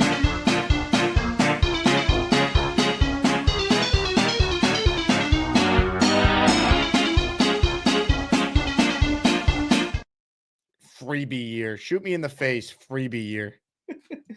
It's amazing. We went from they were never tanking to now we have to do it twice. On a drop of a dime, we've turned as a fan base. I love it. I love the way the wind blows in the Jets community. Well, I mean, here's the thing. It's like they just like if they keep Aaron Glenn, they're going to lose a shitload of games. Like they could try to win. It's the same thing with Gase and that team in 2020. They were trying to win. They just sucked. What if he does the opposite Gase? Or not like from how the season went standpoint, but Gase went 2-14 after he went 9-8 or whatever, 9-7 maybe. 7-9. What if was it that 7-9? 7-9 7-9. That's I got it wrong. What if Glenn goes 7-9 his second year when everybody wants him to go 1-15, and now all of a sudden it's like, shit, we're picking 12th, and you know the Packers and the Cowboys made the playoffs, and the Colts are picking at 14, and now we have 12 and 14, and we did the double AG year for absolutely nothing. 7-9 would be, well, I guess it'd be 7-10, but even that, I don't know if that saves his job. It will depend on how it looks. 8 wins for me personally is like the absolute floor, dude. Like, you came in here hot. You can't go 3 wins and then anything less than 3. You can't have 10 wins through 2 years and sell us that you're the guy for year 3. Absolutely not. No way. Not when you see all these other turnarounds around the league. No. With the 3 first-round picks and everything we have next year to potentially work around, like, there's no way. No way. Yep. Like the job would be so attractive. Like, again, Atlanta just fired Raheem Morris after an 8-9 year. Get rid of Aaron Glenn if he goes 7-10. Yeah, for sure. Joke. Bino, super chat. I know taking downs at 2 would get criticized, but he's not just a box safety or deep safety. He is a D system, plays single high, rotates post snap, cover slots, fits run like linebacker diagnosis, faster than everyone. I like him, and you can't ignore the fact that when you actually watch Ohio State, he's everywhere. Again, it's a safety at 2, though. That's the problem. I'm going to use a Sean Payton quote because I think it's hilarious that Sean Payton's getting heat for this. What do you know about downhill against the run? I think it's so funny that he called out that reporter at the state on the podium. Downs at 2. Yeah, I'm down with it. That's no pun intended. I would be down with it only from a talent. You're down with downs? Let's pause there. Hold on. Sounds like you're down with downs. Okay, in a sense, sure. I know Nick Shine is taking that in 7 different ways right now, but yeah, I would be down with the talent of Caleb Downs at 2. I know Joe Caparoso of Badlands. Italian Stallion. Yes, he does a podcast with Caleb and Josh, and this is putting the cart way before the horse, and he's admitted that. He's like, Caleb Downs to me just speaks like a Hall of Famer. He conducts himself like a Hall of Famer. If he comes into the league, I have no doubt he's going to be a Hall of Famer. I'm sure that means he's going to a better team than the Jets to start his career, but people are thinking that highly of Caleb Downs, like around like league circles. It's pretty cool. Caleb Downs does seem like he's going to be a great player. You can't dispute that. All right, more calls here. Let's try and get to as many as we can. NYC Restaurant Guy is next. What's up, NYC? What's going on, guys? Just wanted to talk about some of the mock with you guys and just some things. Jake, I agree with you about 80% that it's good that Dante Moore is not coming out, because I also agree, like, we're in no position to develop a quarterback. But at the same time, maybe we are, though. I mean, Glenn hasn't made any staffing changes yet. Maybe I should have really counted on Charles London and gave him more credit. I mean, he's still employed. Exactly. But I think, it made my whole thing prior to finding out Moore was going to go back to Oregon was I wanted to trade out of that pick. And I think, the coaching is super important. And we've, obviously, it's a coach and a quarterback, but I think we could separate the roster from the coaching where, if the coaching's still going to suck and we have to accept that, I want them to build the roster correctly. And I think, for me, I want to figure out, I know taking Sonny Styles at 2, is tough to do and everything, but I think we forget how bad Quincy Williams and Sherwood got. Now, obviously, we had a horrible defensive coordinator, but we forget CJ Mosley was also gone. And we had a guy, a veteran, a linebacker that was running that defense. And, when a wide receiver runs the wrong route, the offensive coordinator doesn't get that's not necessarily on him. The guy ran the wrong route. But when, defensive backs leave guys wide open, we were yelling at Wilkes, which is true. But also, there was no leader on that defense making sure people were in the correct situation. And, having another edge rusher is great, but not if we can't cover anyone or if, Sherwood's running around in circles and not leading the defense. Free agency will tell, if we get someone in that regard. But that was just kind of a first point. And I think CJ Allen with that first pick in the second round would also be awesome, because I think, it's been such an offensive league the last bunch of years. I was at the Super Bowl right before COVID when I watched Garoppolo miss, I think, Deebo Samuel deep, and then Mahomes torched him in the fourth quarter. And since then it's been, a quarterback and an offense is what wins you, except for, when the Buccaneers defense blew up Mahomes when he had no O-line. But this year, I feel like is the first time where, we're talking about the Texans, we're talking about the Seahawks, and teams that really just have bona fide defenses are getting them back and deep in the playoffs. So I don't want us to, obviously loading up on weapons on the offense is great, but I think how bad our defense looked last year is something that, the Bengals could have had, T. Higgins, Jamar Chase, and Joe Burrow can't do anything if their defense lets up 30 points a game. So I don't want to forget that we need to also, build that up. It's kind of my first point. I do love Lemon as well. DT, I think, route running is my favorite thing to look at for because I think that's plug and play in any offense. If you just get open, all these, they talk about X receivers, big, size guys. It's you also need a quarterback to put it on them in the right way. And I think that's, makes it, if a guy just get if Amon-Ra is getting open, he's getting open. If you could throw the football, you're going to hit him. And then kind of last thing, I think this will be so interesting, just the way that the quarterbacks are going to be talked about. We're so far away from the draft, but, expecting the Jets, the Cardinals, the Browns, and then, even the Dolphins, maybe they're going to take a run at Quinn Ewers, but for all of those teams that need quarterbacks to pass and not have one of those teams take a jump at Ty Simpson or, Trinidad Chambliss, any of these guys that, and again, as we get closer to the draft, you're going to start hearing about oh, these teams actually like these guys. But I think it's so interesting. I think with 2, you have to go with, a defensive player, because I think that's where you're going to get most of your impact. But if it's a wide receiver that you can't miss on, I get that. But it sucks if we're going to get a wide receiver, and then, if all 4 of those teams I just said are going to pass on drafting a quarterback in the first round, then all 4 of us are well, we really hope the Falcons cut Kirk, because who the hell else is there to throw to these guys? We'll know by then, which is the good thing, because it's all before free agency and all that's before the draft. So that's the positive. I got to say too, you got a hell of a hat collection behind you there, NYC. I do. If I could show you the rest. So me and also just my roommate's a huge Giants fan, and them getting Harbaugh, and I just, so I'm just hoping we do something better. But we have all over, just we couldn't we had no every wall in this room is just we had white walls, and we're we have a lot of hats, so we just made that our entire decor, which is kind of a funny way to do it. But now, do you all just pick a hat off the wall every day? Yeah, I pick a different hat. So you can pick your buddy's hat, he can pick your hat. It's totally, yeah. We had it's just a free for all. Yeah, pretty much. That's wild. That's cool. Definitely, we keep the sports. He's got some Giant stuff. I got a Jets hat up there. Way off camera. I know. I try to get it there. It's that one up there on the top. So hell yeah. I try to keep it above, but I love looking at the draft stuff, but I think it's, obviously we're so early, but it's almost like we feel weird that, we're at 2, which is so high that even though we have all the options, it makes us feel like we have less because we're like, well, we can't, like, can we take a guy at that position at 2 is like a weird way to look at it, but it's kind of how the NFL has gone now.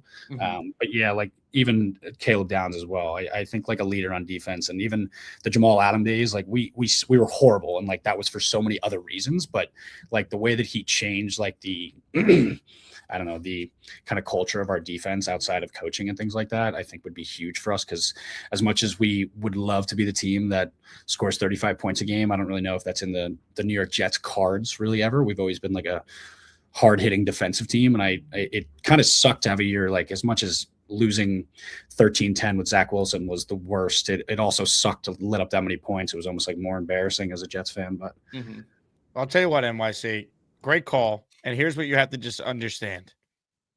You got to get through one more year of misery so we can march for Arch. I love it. We're here, folks. This is where we're at. That's all we have to look forward to. Well, you want to score some points? One more year of misery. Ladies and gentlemen, more calls. Michael Levinson is next. Hello, Michael. Hey, guys. How's it going? Michael. Hey, little off topic. Dylan, I'm a Jewish guy, so I wouldn't know, but it's January 15th. When do you take down your Christmas tree?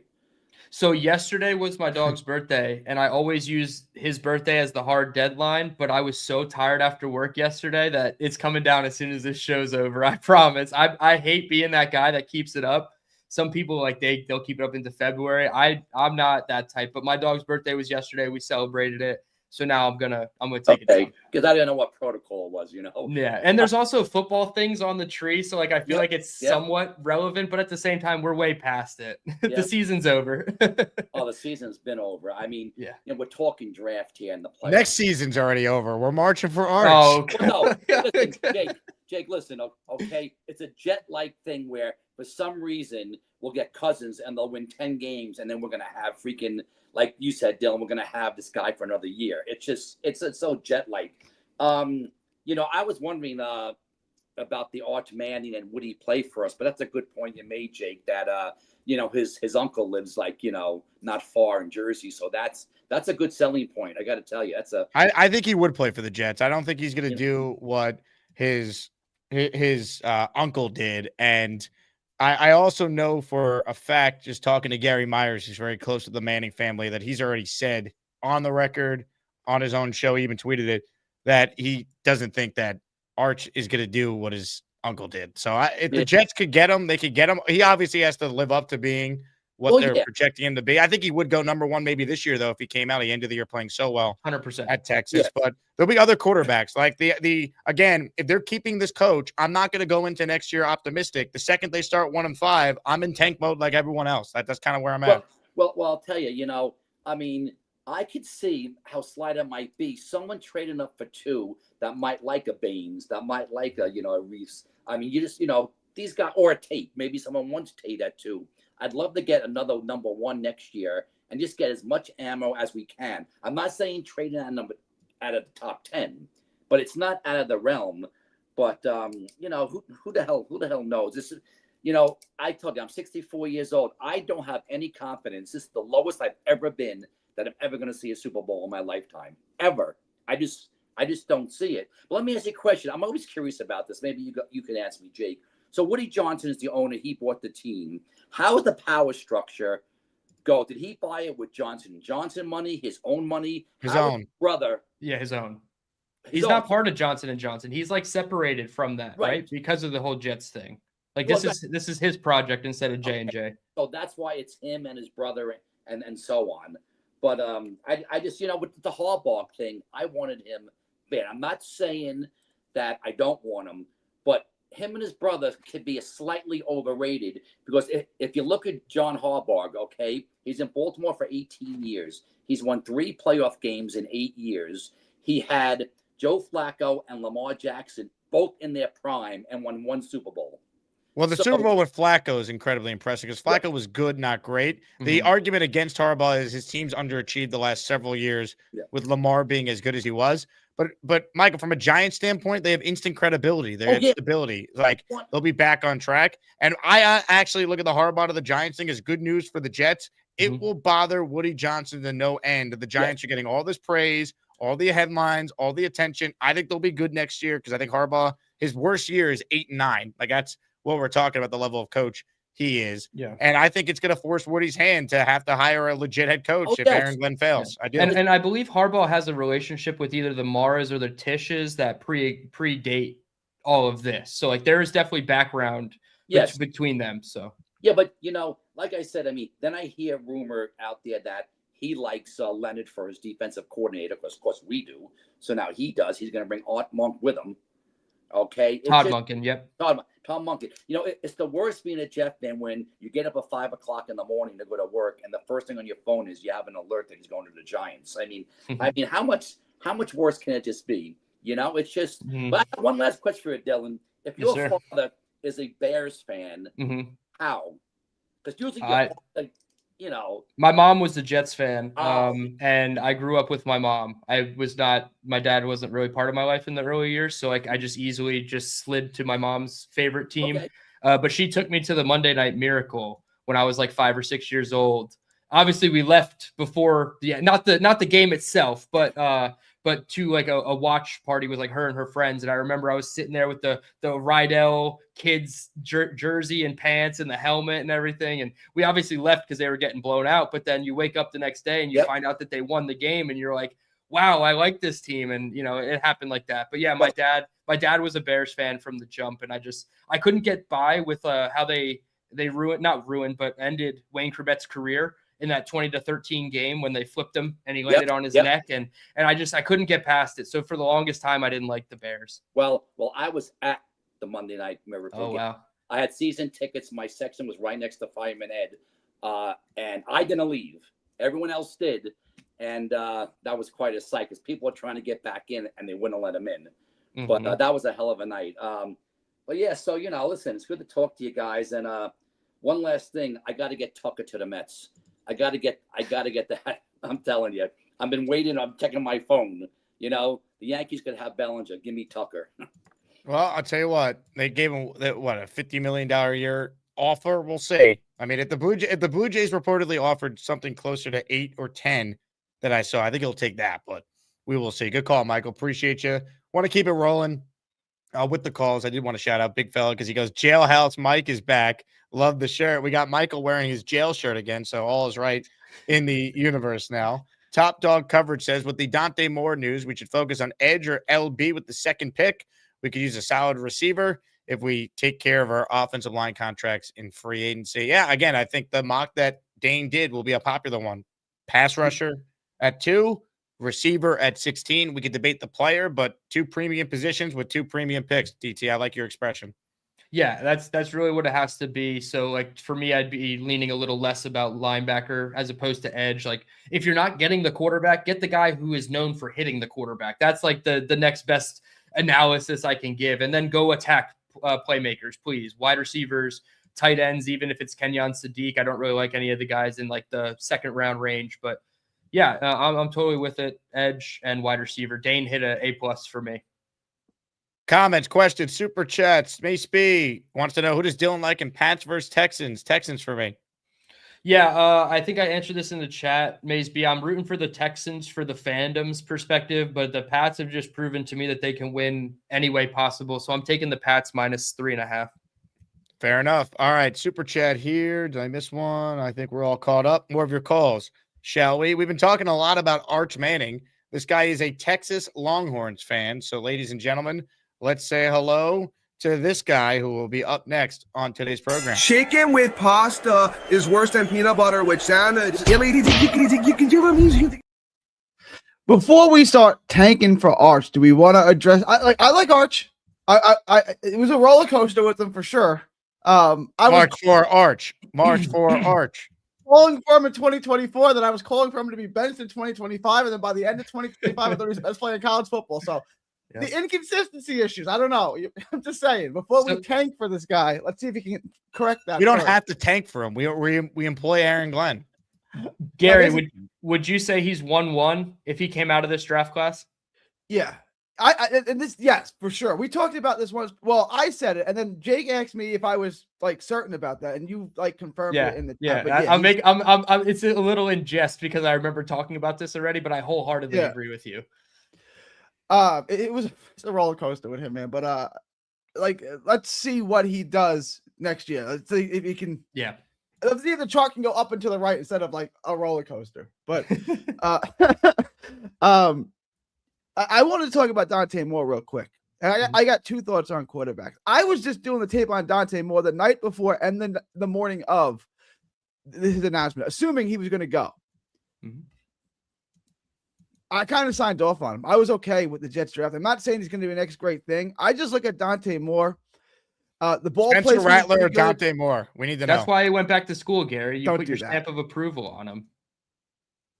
Yeah, maybe. Like I was going to sign off on him. I actually, to the point where I thought when it was all said and done, the Raiders would take him first. Like when you actually watch the tape, he's if you look around the league and people that talk to scouts, like I've been looking at like Ben Albright, Ben Nugent, whatever his name is, FB Football and Analytics.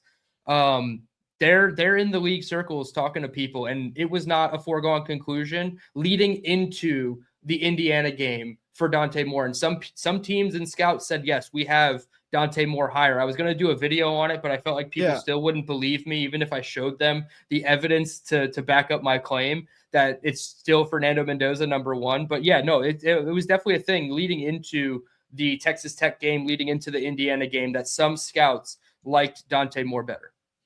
And that's where I was at. I was at Don't Take More, and then I watched a bunch of tape on him again. I don't really see anything he does bad. Like his athleticism is good enough, kind of like Drake May. Like he's not a runner, he's not an athlete, but he's athletic enough. He can move. He rolls out. He's pretty accurate when he rolls out to the right. His ball placement's really good. His deep ball's pretty good. He moves up in the pocket. He moves in the pocket like I like. Like there's nothing like I don't like. If I were to ask you, what does he do bad? Like what's he bad at? I don't really have anything. Just like sometimes he'll get into like staring down a receiver, but again, that's a lot of college kids. Like when they think that they have the pre-snap look on defense. Oh, look, I think it's covered 2. I know to go over on this side if it's covered 2, or if it's middle field close, cover 1, cover 3. I know to look on this side of the field. So maybe that's a little bit of it, but I think that would be the only negative would be sometimes he stares down a receiver, but he's 20 years old with 21 career starts. So yeah, I think with 30 plus starts banked, he could totally be better next year.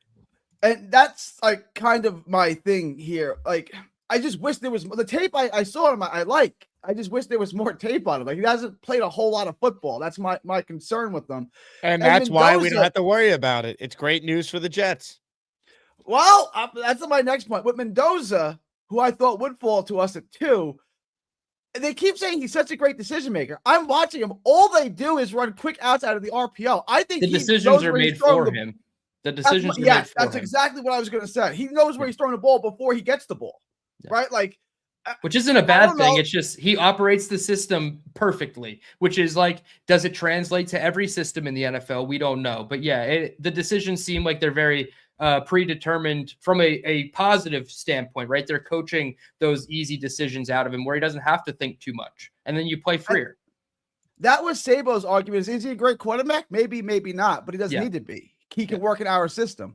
It's I really like the Jets X Factor guys quarterback analysis. Like the thing like you said about Dante Moore not having enough tape to go watch. I wish I could find more games of Ty Simpson to go watch because I love when he gets to the back of his drop, there's an edge rusher coming off the edge that beats like Caden Proctor off the left side. And he just feels it from behind and he dips his right shoulder and he tucks it and throws and he does it really well. His pocket movement is so good. His pocket presence, even his escapability is really good for Ty Simpson. So like I'm in that same boat with Ty that you are with Dante. Please I want to see more games. Thank you. That transitions me to my next point, which I want to talk about. You guys keep saying we're not drafting a quarterback. Oh, I guarantee you we're drafting a quarterback. And I guarantee you if Ty Simpson is sitting there at 16, we're probably going to take him. Yes, and the first round, we're trading our 2 second-round picks to move up to 30 or 31 or 32 and taking Ty Simpson. I promise you. No, I don't necessarily disagree that but there's a major difference in taking a quarterback at 2, which maybe commits you to have to run it back for another year when there could be better options, and taking someone at 16. It's not ideal, but if Glenn's desperate and takes Simpson and he sucks and we're moving on, we can get Arch or any of the other top quarterbacks a year from now. It doesn't preclude you from doing that. Like Woody Johnson might care if they take a quarterback second overall who's guaranteed nearly $60 million. It might not be so easy just to get him to be like, okay, yep, move on, take someone else. Like, yeah, because they're going to structure the contract to be mostly like fully guaranteed contracts nowadays. That's how it is. Like, what is it? Like the top 45 picks this year got like fully guaranteed contracts. Yeah. Mason Taylor was 42. His is fully guaranteed. And that was more like the Shuck thing because he was the quarterback that got fully guaranteed. But yeah, it's happening. So he's going to get a lot of money from Woody Johnson right up front, whoever that quarterback is. I actually think it's more likely than not that after the 33rd pick is done, I think Ty Simpson is a Jet. Somewhere between 16 and 33, I think Ty Simpson ends up on the Jets. It's a good range for him. It's a good range for him. I'm weary about taking him at number 2. But again, man, like there's the early season tape of Ty Simpson. I could take him at 2 overall. But then like the injury, I know he had the back issue against South Carolina. He cracked a rib against Oklahoma. It's tough. Simpson is such a tough eval for me. I just wish there was more to study of him. Maybe I just got to go back and watch more tape of him. Right? I didn't like more until I really went down and watched him. Like he's actually not bad. Like he's pretty good. I don't. Hey, we'll have you on as a guest for a film review. All right. All right, we could do that. And then if I said to you, who's the best player in the draft, Dylan? Who's the best player in the draft? Forget position, just Caleb Downs. Okay, then take that because I say it's Love. And I know that's going to sound crazy. He'd be the second or third guy on the list. But I just say at this point, I think the draft starts at 2, right? So the best player is available at 2. Take the best player. If you think that's Downs, take Downs. If you think it's Reese, take Reese. If you think it's Love, I know it's going to sound crazy. Take Love. I don't think the draft, it's not like last year's. Last year's, I was like, there's so many good players that I don't care. The Jets just get a good one. This year's like, there's not that many good players. So just take the best one, right? Like this year's top 10 and last year's top 10 are like polarized differences to me. Like I like everyone in last year's top 10. I don't really love anyone in this year's top 10. I'm looking at who he took in the top 10. Bailey, Love, Downs, Maui Noah, Tyson, Tate, Fanu. I love the wide receivers and the edge guys, but like other than that, yeah, I'm not thrilled with the top 10. It's not last year. Last year's like there's so many good players. Just and it's also not next year, Gary. It's not next year's draft. But we're loaded. You can see Jake rolling his eyes back as we say that. If we could trade back our 2 to I don't even care what. Right? If we get Jordan Tyson at 9, I'll trade down to 9. If you get me another first rounder in next year. I don't think anyone's trading up. Who's trading up in the draft? Put out the smoke that you love Ty Simpson. Put out the smoke. Start the rumors that the Jets love Ty Simpson. Get somebody, whether it's the Cardinals or the Browns, somebody to believe you, and then flip picks with you, and then maybe you have a chance. But that's like the only way. You got to drum up the interest, and you really gotta let that out of the building that you love Ty Simpson, and you're gonna take him at 2. So that if the Cardinals love him, the Browns love him, the Rams with the Falcons pick love him, maybe they get enticed to move up. That's the only way. Good call, Gary. All right, more calls here. Pork of the morning is next. Hello, Pork. Hey, guys. How much do you think we're going to be trading this draft? I think they're going to do at least 2 trades. I think they'll do at least 2 trades. I don't know if they'll be like before the draft starts or on draft weekend, but I could easily see 2 trades. They don't have a 3rd-round pick, so they're going to want to come up and probably into that 3rd-round range. They have like a bunch of like 6s and 7s, I believe in that. I think they have 5 picks in that range, so they have 11 total picks. You have room to move around. So I would say 2 trades between now and the end of the draft. What about on draft day? Do you see us acquiring any more picks in day 1? Not day 1, unless they took the package of 2nd rounders and used one of those to come up. Like if they took 33 and they came up to, like Gary said, 30, 31, 32 to just get the 5th-year option on a player, I could see that. But I don't think it's going to be like Jermaine Johnson-esque. I don't think it's going to be like that where they really traded into 26 and they were calling at like 14 to start trading back into the 1st round. I don't know if it'll be that significant of a trade, but I could see a draft day 1 trade happening. Okay. I mean, I like a lot of defensive players in the draft. What do you think about Peter Woods, this guy from Clemson? Oh, get ready to learn Peter Woods.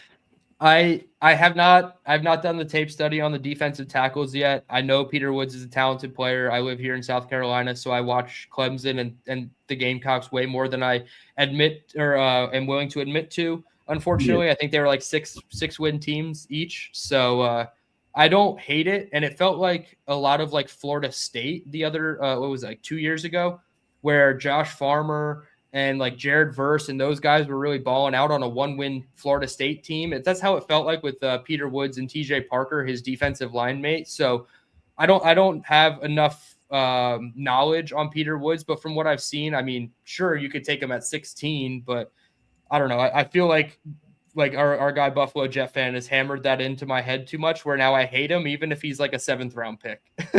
Okay. I mean, he just looks intriguing to me. Yeah. Because he's like the only big, like, interior lineman that people are talking about. Mm-hmm. Well, that I've been looking at anyway. Mm-hmm. So. Yeah, I would say him or like Caden McDonald would be like the other interior guy that would be like on my radar for the Jets. Is that a scarf or is that a towel? Oh no, this is just like a cheap, like dollar store, like throw blanket. It's cold here in Memphis. You seem chilly, Pork. You got to go put something on the grill, maybe some pork. Well, no, it's cold here in Memphis today. It's like 29 degrees, and you know, it's a little different. You know, I don't like the cold in Memphis. That's why I moved here. It's only like cold 15 days out of the year. Yeah, that's how it is here in South Carolina. It was like 36 today. It was a little chilly. Yeah, but that's about the worst it's gonna get. So yeah. What do you think about this? There's one receiver from Indiana coming out. I think he's got a second round. Yeah, I love him. I would. What love do you guys think about him? I think I think he's a really good player. I mean, what I've seen of him. So you said Elijah Surratt, the wide receiver, Indiana. Yeah, he's special. It's funny how many back shoulder balls Fernando Mendoza throws him. He's like almost a back shoulder merchant, but he proved that he can win on other routes. This past game, at least specifically, he is going to be down at the Senior Bowl, so we'll have eyes on him up close and personal. I saw somebody, and I think it was like a fantasy football tweet, so I immediately muted it right away because I hate the fantasy football guys on Twitter. But they compared him to JJ Arcega-Whiteside, and I was like, please don't do that to my guy. Like, no, we can't have JJ Arcega-Whiteside comps in the big 2026. Why are you going to diss him like that? I mean, no, I think he's a big reason why Mendoza was so successful. So. Yeah, I agree. And Omar Cooper Jr. and honestly Hemby, like their whole team is good. Let's be honest. Like if Dante Moore was on Indiana and Fernando Mendoza was on Oregon, we probably would have seen much of the same. You know, maybe not 5 touchdowns and 3 incompletions from Dante Moore, but we would have seen, you know, Dante Moore light it up. Indiana's special. Yeah, they got guys running wide open all the time. So that's what I've noticed, and so they helped them out a lot. You know, that's all I have to say. But hey, guys. Have a great night. You know, take it easy. Appreciate you, Pork. Pork, don't let go of the rope, all right? It's gone already, guys. It's gone. Just don't let go of the rope. Look, we're ready, Dylan. Oh, no. JakeAsman.com. T-shirts are being made, folks. No way. That's right.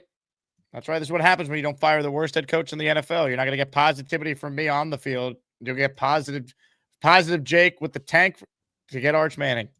All I will say, I was going to say, build the roster for the next head coach. All I would say is tread lightly on specifically Arch Manning, because you really have to have so much go wrong in the right ways for Arch Manning to be a Jet that like 3 wins isn't going to do it. We need 3 less than 3 wins to be in the conversation for Arch 3 Manning. or less.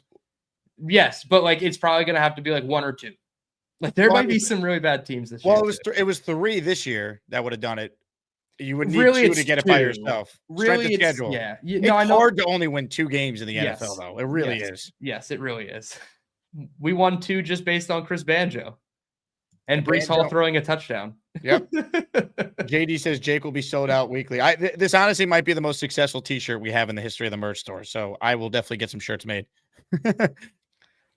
I hope it just comes true. That's the thing, is like you do all this specifically for Arch and it doesn't happen. And I like Julian saying, I know PBM does too, but sucking for saying.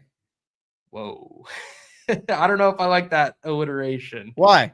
I just like the Super Saiyan one. Like, what are you implying? Super Saiyan. I just don't like that one. Like, Sucking for Saiyan. I don't know what's Suck wrong for with that. Sam, and it didn't work. Oh, and like we did, and it didn't work. So like, I would love Julian Saiyan. Like, let's go Super for Saiyan or something. I don't know, man. I don't come up with this stuff. You're the reason. You're the merch guy. I'm not the merch guy. I'm not even a merch guy. I don't know how to do anything. I just know how to upload stuff. I need people to make the designs. More of your calls. Let's rapid fire here. We're already approaching the 2-hour mark. Purple Belt Mike, he loves the dark night. He's got a green pool and he jumps right in. Maybe someday he'll get a brown belt, but for now he's just that Purple Belt Mike.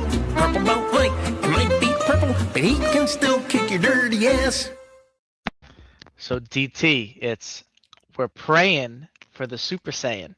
That's hilarious. I literally put in the chat as your intro played, Super Saiyan caller incoming, and I knew it. I knew it. Praying for Super Saiyan, baby. Hell Dude, yeah. He's good. He had a bad game against Indiana, but everybody has bad games against Indiana, so I like him. If you could get him and Jeremiah Smith next year, yeah, dude. Oh yeah. Hell yeah.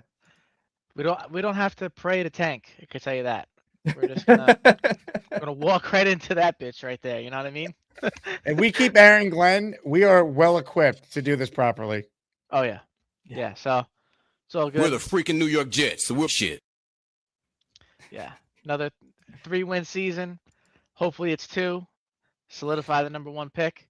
Even if we get Arch, like whoever we get, let's get the best guy. Fuck it. Whoever it is, let's get the best guy. We get 2 wins, but one has to be against the Patrick Mahomes-led Kansas City Chiefs. I don't care. Sure. I don't want to play the Chiefs without Mahomes because then it's immediately going to get minimized as like, who cares? We beat Chris Aludicon. I don't care. I know. Nobody cares. Next year, it's on to 2027. Oh, the nerve on these motherfuckers. Watch this. One of the people, her name is Jenna Hansen. She's I bought a group ticket right? So I told them, no, I'm not going to do it. So she sent me again. Group tickets for what? For the Jets. She sent me again. Even though I already told her a month ago I wasn't doing it. Thank you for bringing your group out to the Jets game this past season. I'm reaching out because we're in the final window for 10% off to renew a group out. This exclusive benefit expires Monday, January 19th. And I responded back to her. I said, do you read your emails? I already said no.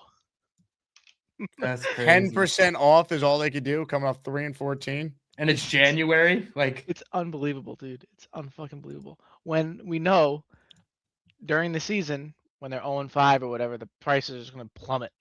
Yeah, 10% off. M123 says 10% off of increased prices. So you're still paying 7% more. Yeah. Oh, God. It's crazy. It's unbelievable.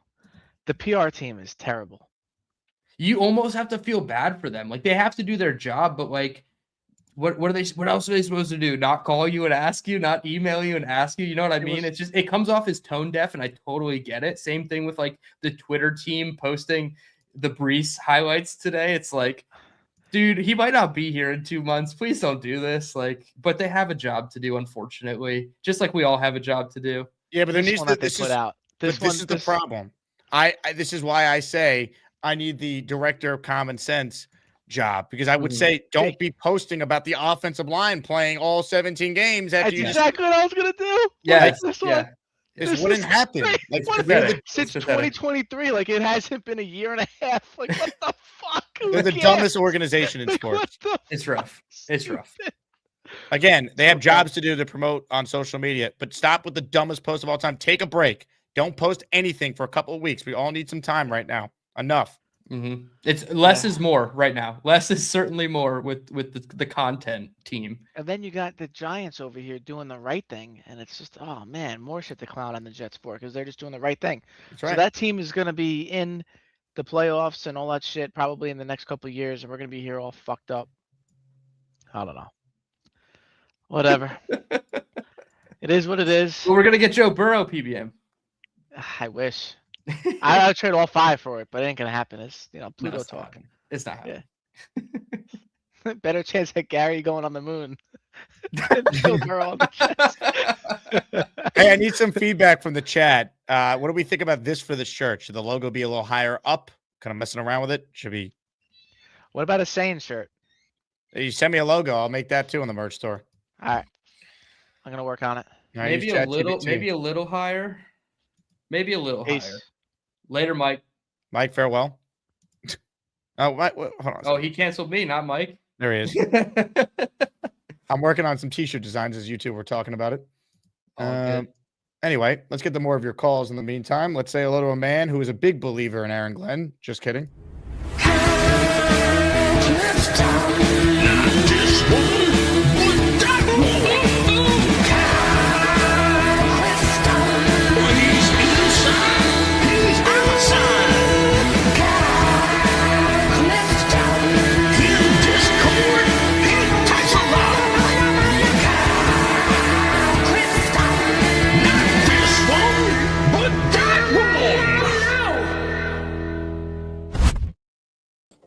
Yeah, big believer in Aaron Glenn. He's got me drinking Miller High Life in my office in the middle of the week. It's just a typical Thursday at the Clifton house. Yep. I don't think that you guys are realizing how much Woody has his fingers in the pie. He came back from London and he said, Salah's not my guy. And next thing you knew, Salah was out the door. And now we're forced to endure another year of Glenn. If he goes 7-9, there is no guarantee he gets rid of him. He could be sold on improvement. Yeah, for sure. He's too close to it. He can't separate himself from his personal relationship. That's part of the problem. He needs a president of football ops guy to be in between him and the general manager and the coach. Correct. Himself from it. It's a big problem. Logo's a little higher now. This was the original. Actually, hold on. What do you think of this? That's definitely better. Chat, let me know. We're working hard right here. But yeah, Kyle, I agree. The who was it? The Matt Ryan. He just went to the Falcons, right? And same thing, president of football ops. That's 100% what you need. And it doesn't necessarily have to be, like a quarterback that used to play for you guys. But like we all thought that's what Rick Spielman was going to be, and like maybe Rick Spielman thought he was going to come in and like try to be the voice of reason and be like the buffer between Glenn and Muji and Woody Johnson. But like, it doesn't matter when you and when Woody and AG have the personal relationship where they can just, AG just goes straight to Woody and says what he has to say. So like, there really needs to be that like definitive buffer between the two. And also I just think, like you said, Woody, we never know when Woody can flip on a dime, but I do agree. I think that he is completely sold right now on our head coach. I'll tell you what, though, Kyle. The fact that Harbaugh is with the Giants, it is a good thing for the Jets because when the Giants are successful, Woody will care about all the headlines and attention they're getting. Remember, the Jets traded for Tim Tebow after the Giants won their second Super Bowl. That was all media-driven. He wanted hype, wanted attention. It will drive Woody crazy if the Giants are good, which I think they will be this year now. With Harbaugh, it will force the Jets' hand to have to get a real coach, hopefully a Mike Tomlin or Kevin O'Connell, whoever. If Glenn gets off to a bad start, he's done. I'm telling you, he's done. Well, it's symptomatic of the problem that it would even come to that, right? It's unfortunate, but we can't fire the owner, so I'm trying to find positives. I think Harbaugh going to the Giants is good long-term for us as Jet fans. Yeah, and I think I've said on the show, I think Spielman has 1 foot in retirement. He's got 1 foot out the door, but he's got the best job ever. He really he helped hire Muji and Glenn and got rewarded with an amazing job. Yeah, temp job. The one thing I was saying in the chat is, it would be better for us to have 7-11 in this draft than it is 2-16 because there's no clear-cut guy at 2, and then we could justify taking guys at positions of need that are probably, a little bit too rich to take at 2. Like you can't take a safety at 2, but you'd be pretty comfortable taking him at 7 or 11, right? Or like a guy like Sonny Styles at 11, if the Cowboys are really interested, like that, then we could start to rebuild the middle of our defense, or however they want to do it. They want to rebuild the defense in free agency, and bring in the key pieces on offense. A wide receiver and Sadiq, so that this thing is turnkey whenever we do take the quarterback. I'm fine with it, but it's not going to work with this head coach. That's the only problem. I appreciate it. Kyle, excellent call. I have a new logo for a potential shirt for Julian Saiyan fans. PBM was in the lab, and he has produced this. Praying for Super Saiyan. That's pretty tough. I don't think I'd be able to put Goku on a shirt, though. I think that'd be copyright infringement. It'd probably be copyright. You probably got to change like the color and like you probably got to change a lot. It's too like Goku, but the template is good, Mike. Well done, PBM. You're a ChatGPT master. So this was the original shirt. Hold on. Let me pull it up here. We're having some issues. And now I wanted to raise it a little bit. Oh, actually, this was the original. I think we wanted to raise it. How does this look, DT? So this is I like it raised a little bit more. Yeah, for sure. This was the original. Now we raised it. What do you think? Yeah, I think that's better.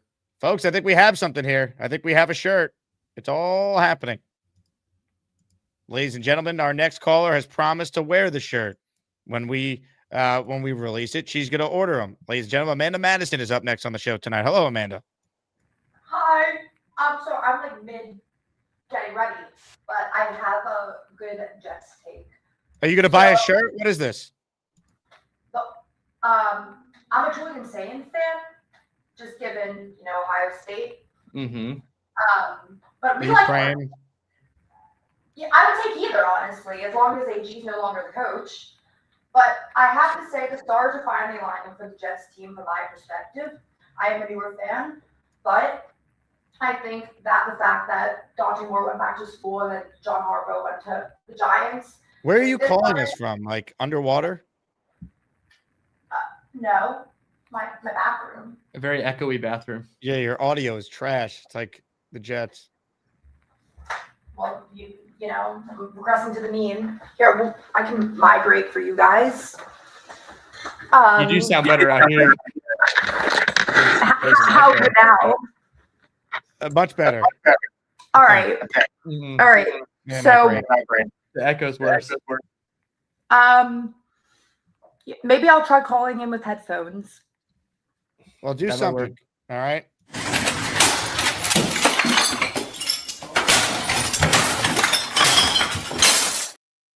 Unbelievable. I'm glad we interrupted her getting ready to stop her to then just hang up on her. The acoustics there were just trash. I blame the apartment. Team Curry checks in. Let Muji cook. Let Glenn hold the rope. Let Woody give hugs. Let Jet fans pray. Amen. Draft Reese, Lemon, Hood. I don't hate it, Curry. You're on to something. Worse. You can do worse than that. Hope on a rope, baby. If you want in on the raffle, last chance. We got the Rex Ryan signed football. We got Tank for Art shirts coming to a merch store near you. Ladies and gentlemen, we have more of your calls as well. The great Paul Faz is next. Hello, Paul. What's up, brother? I think it's got to go up a little higher still. It's like kind of right across the chest. Maybe add higher?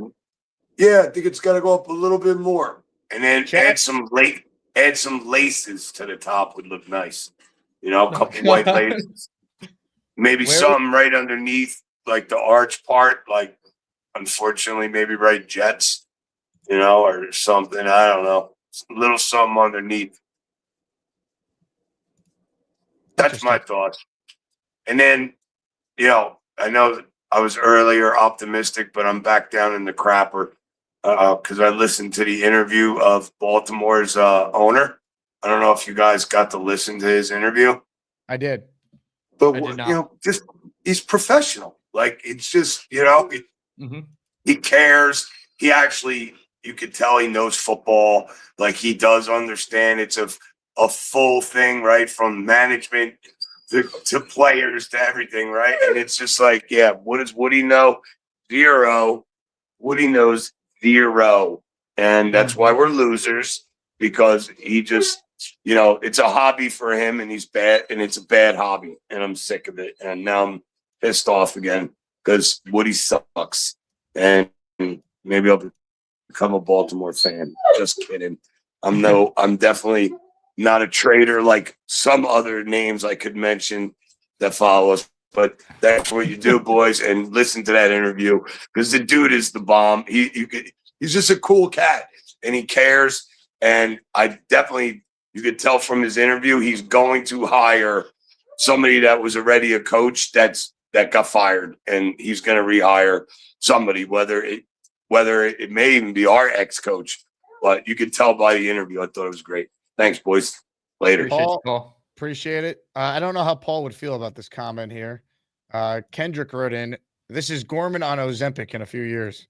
No, they're nothing alike. He's Paulie Knoxville. Welcome to Jackass.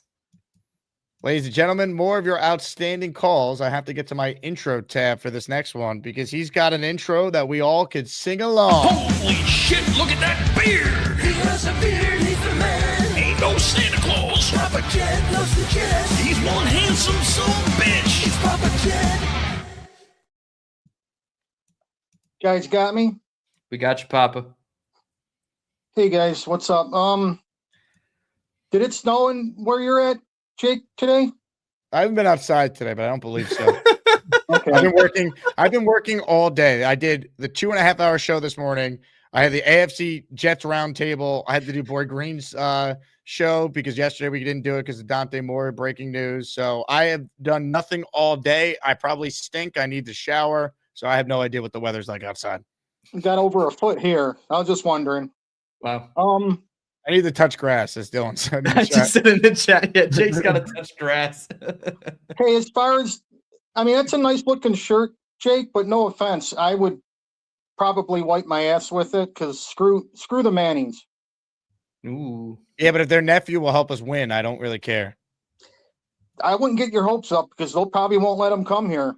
I actually think it'd be different this time, but if not him, I just think like this there's light at the end of the tunnel a year from now. Tomlin and insert top quarterback prospect. I think it's possible. Hey, Jake, and speaking of shirts, you know, for the few of us that are willing to give Glenn another year, I went into your shop expecting to maybe get 2-for-1 specials or something. Did you take them off the rack? They're not even there anymore. Yeah, we made those limited, you know, to when he was first hired or whatever. I could make some for you if you actually want them. I thought it'd be hypocritical if we sold shirts like supporting Glenn when I'm as critical as anyone against the coach. So I was just like, why am I leaving these up? It's because people can't separate like the business versus like me giving opinions. Like I rooted for Aaron Glenn. He sucked as a coach. I'm out on Aaron Glenn. But like people will be like, oh, you sold t-shirts. Oh, it's like, yeah, man, because when he first got hired, he's a former Jet who talked about doing all these great things we wanted to believe. But if you want one, I could get one made for you, Papa. Maybe we'll wait, but maybe you could wipe your ass with those ones. Maybe I don't know. Hey, I got a new shirt for you instead. This was just sent to me by a Gator. He's on it. Would you buy a shirt that that maybe look like this?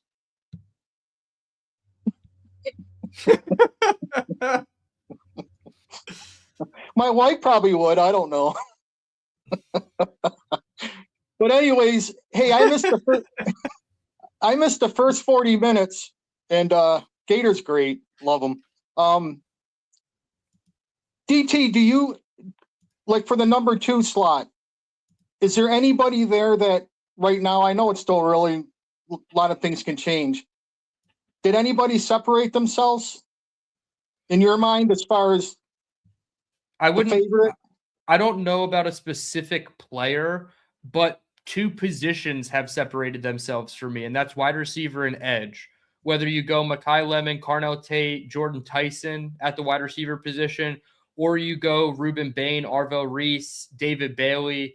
I don't think Keldrick Falk at 2, but in that mold, right, he's going to probably be maybe a top 10, top 12 pick. So I would say wide receiver and edge have separated themselves from me. And I forget who the caller was that said, oh, it was Kyle, about picking at 2 and 16. If you could somehow, like I said, pretend that you like Ty Simpson, trade down to 6 with the Cleveland Browns, and you take your edge rusher at 6. And then even if you wanted to trade up from 16 to like 10, 11, or 12 and get a guy that you know for sure is there, I would love that as well. So I would just say wide receiver and edge, but no specific players as of yet. But although Mekhi Lemon, I guess I would say I love Mekhi Lemon at number 2, and I would take him in a heartbeat. Yeah, right now I'm no expert, but I like playing, But right now I like Bailey and Tate right now. Yeah. Hey, what do you think of this shirt? It's the tank for Arch, but in black. I'm Papa Jet Cash. I always wear black, so that one I like the black better. I like it. All right, we'll make both available for you, Papa. Okay, and DT, since Bob Weir passed a few days ago, my next up will be some Grateful Dead. Send it on over. I can't wait. Okay. I got a fresh batch of goods to listen to music to, and I always appreciate when you send me music. Okay, bud. Well, Thank hey, you. until next time, guys. Thanks. Ladies and gentlemen, the Papa. great Papa Jet checking in. All right, more of your calls. Live from the bathroom, we go again. Hello, Amanda Madison. Hear me now, Mr. Krabs? We can't hear you. Is it better? Yeah, much better. Love And it. there's no echo. Yeah, that's good. It's very loud. Why are you yelling at us? I'll take it down a notch. Sorry, I saw that Gary called him before me, and he always puts me on edge. But I don't even remember the point that I was making before. But I think that the Jets are finally doing something right. The stars are aligning. We got John Harbaugh for the Giants. We got Dante Moore going back to school. They're making it as hard as possible for AG to fuck it up, and he still will. So we're going to tank, and 2027 is our year. I feel really optimistic about it, and I can't wait. I think I got in at a good time. So you're in it for the long haul. You're marching for Arch with the rest of us. 100%. I would take him, Julian Sand. But for number 2, I say we take Arvell Reese or Cardell Tate. I don't know. Just I wonder why take you're someone saying from that. the Ohio State. Yeah, That's all I yeah. want. There it is. What about Caleb Downs? Defense from Ohio State. You like him? Safety? I love anyone from Ohio State. They can do no wrong. They're perfect to me. You said that about Urban Meyer, and I was like, Urban Meyer. Well, he wasn't great in the it's NFL, but different. he's It's like different. probably the best college coach of all time. So Yeah. you know. You're right about that. He was a good college coach. But I got full confidence in the great Charles London, and I bet the new DC hire is going to be fabulous. We're destined for greatness. I see why the fan base is so passionate. Also, just so you know, it's John Harbaugh, not Harbaugh. Potato. What about Mookie? Love Mookie. Oh boy! Shout out to the infamous Joe B. Joe B did learn how to say his name though, so there's hope for you. If he can do it, I can do it. I just need to get myself a wife to help me with my technology, and then I'll be good to go. You do. Oh God! Way to ruin my Thursday. You need to get yourself a husband. Hi, Gare Bear. Hey, I don't have a clever nickname for you, but hey, Amanda, You're on how mute, are you? baby. Oh, can you not hear me? I can't hear. No, We I don't hear hear him. We hear him fine. I thought she was playing you. That's all the irony in the world. She really can't. I thought hear she me? was playing 4D chess with you, Gary. Yeah, I thought so too. I don't hear him. Do you really not Damn. hear me? Good. Rumble, and we'll translate what each of you are saying to each other. Can you hear me? I can hear loud and clear. I can hear you loud and clear. It's so funny. We can't hear each other. Should we just read each other's faces? She said you got to read each other's faces. Can you hear me now? Oh, No. now They I can't dropped hear off. Dylan or Jake. Well, they dropped Dylan. Oh, you can't hear me. You go first, Gary. I'll just wait for you to finish. I don't know what you're saying though. No, I just I think you're a lovely young lady. I don't, but let's pretend that I do. And, Based on the facial expressions, it looks like it wasn't totally negative. No, it wasn't. It wasn't. This is I think that terrible. you should I've never been good at prioritize- trades. Can someone please tell me what he's saying? I'll translate. I'll translate. Here we go. I'm in the middle. Boom. Oh God, I need to go get ready. I think Maybe I'll Amanda leave and should- rejoin, and it'll work the next time. No. Stay, Amanda. Stay. I think Amanda should prioritize having a family. I think that you're only young, and I think women have their peak values at this age now, and it's all downhill after 25. So you should prioritize those things because you don't get time back. You can always make money later. Gary, Making she's money, not here you can do anymore. it later. She's not here anymore, though. It's okay. Yeah, She dropped off. She's gone. Yeah, I thought Jake kicked her off, but she must have left. No, Did she left on drop her off? own. I thought they just put her back there. No, I had nothing to do with it. Hey, what do you think of the Okay. black T-shirt, Gary? You like it? Yeah. Yeah. I don't know that it's a great plan. I don't like tanking in general. I don't think it's a good system. Again, we're not actually tanking. The Jets Tanking, are just we're going to be bad on their own. All right, because tanking to me implies you're trying to lose. They don't have I- to. That's the whole point. Right. They're going to be bad That's anyway. fine. That's fine. If you're just losing because you're bad, then lose. So should I say just play for Arch? Aaron Glenn. Just leave Aaron Employ Glenn. Glenn. We'll get employ Glenn. We'll get. No, there. I'm starting to come around on Glenn because this is the path now. We move. Maybe I mean, Net fans are upset because Jordy wins too many games and we're not going to get the number 1 pick, right? Like maybe this is a better path, right? Like maybe having such a bad coach where you can't win is maybe that gets us Arch, and then you fire Glenn next year, and it all. Can you bring Amanda back in? She's saying she can hear me. Oh God! Can we make this quick? Can you hear me now? Yeah, can you hear me? Yeah, loud and clear. Oh, beautiful. Now we're in business, or as you would say, extraordinary. Extraordinary, yes, indeedy. So how can I help? You mentioned my name, so I called back in. You said I irritated you or I upset your day of some. What is you tend to do that? It is what it is. Women can't handle the truth. They really can't. So you got to sugarcoat everything for them. Oh, 100%. We're dumb and not interesting. I've never said anything entertaining before in my life. Only thing I spew, bullshit. Naive. Sorry, family show. Naive more than dumb. I don't think they're dumb necessarily. I think they're naive, and they get to live life on easy mode, and men have to live life on. Do we? You guys have penis power. Well, you can pee wherever you want, standing up. What do women have? That's true. We get lower pay for the same exact jobs. We we have like an internal clock. Like what?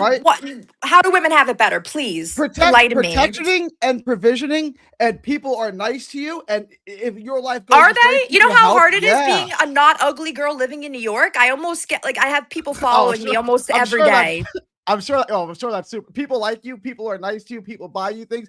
Too nice. Backwards to do. No one's buying me things. But if people want to start, do you see the life of a woman? Like, do you see the life of? As long as she's like a 4 or higher. This is the life of a woman. Everything's on easy street. Everything. You're handed everything. Men have to be exceptional. Women have to be cute. That's it. That's it. That's everything. I mean, I can't relate because I'm exceptional across the board. That's extraordinary. That's extraordinary. That's extraordinary.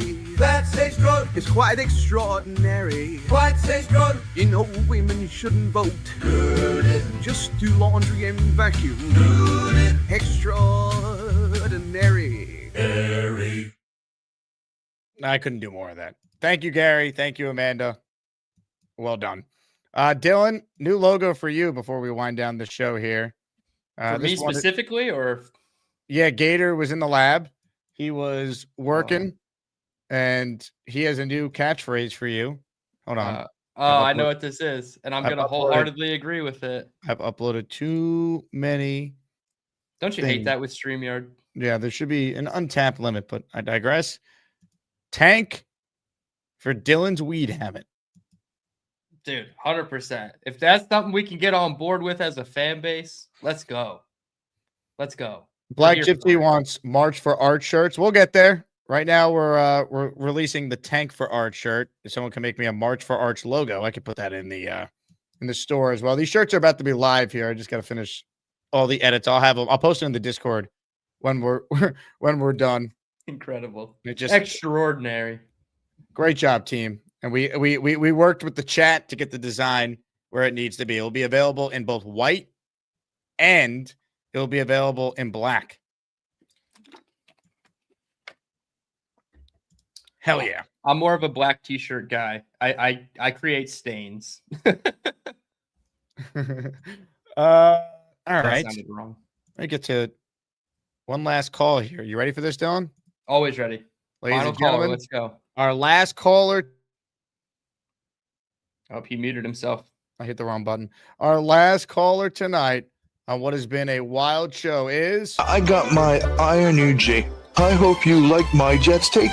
You know they call me David T. It's not easy for me to see, but if you bring me full stream, you might like what I had to say. I'll need to get real damn close, cause my vision is dog shit. Wow, Jake, thank you for taking me as the last call. You are our leader, and Dylan, the best team in Jets podcast. Thank you, David T. Yeah, the Gary Amanda thing is kind of silliness, but it's fun. But anyway, my football thing is, I think in the winner in all this is going to be Muji. I think he's going to do a really good job, and at the end of next year, whether he stays or he gets canned, he's going to have a resume and move on. We shall see, David. It's going to be an interesting 2026 to say the least. We're already off to a raging hot start with this team, so I still hold a little bit of hope, but I understand why people don't. Yeah, I just can't. I can't put faith in Aaron Glenn.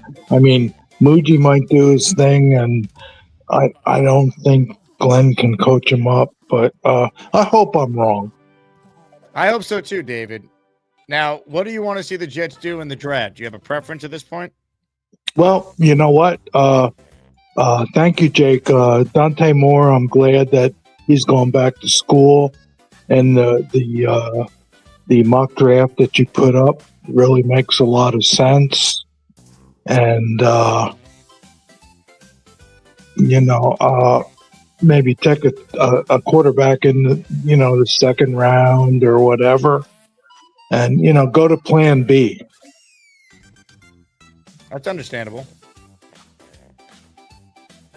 Because you know what, Jake? No matter what happens, I just don't have faith in Aaron Glenn. And I'm sorry, I don't mean to do that, but that's the way I feel. Well, don't be sorry. I think you speak for a lot of Jet fans, David. He's given us no reason to feel confident. Yeah, I mean, I hope I'm wrong. Totally. But anyway, you guys are the best. David, I would say you're the best. All right. Well, thank you, sir. You got it. I got my eye on you. Checkmate me, full screen, bitch. Fireball, whiskey time, David motherfucking T.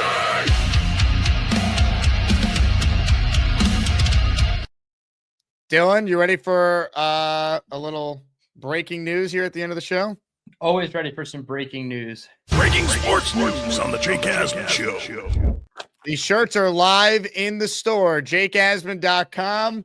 Get your Tank for Art shirts immediately. If you buy one, guess what? We'll give you 5 raffle tickets with your purchase of any Tank for Art shirt here. There we go. It's live in the store, people. It's in black and it's in white. Boom. DT, I'll have to send you one. I know you can't wait to rock this.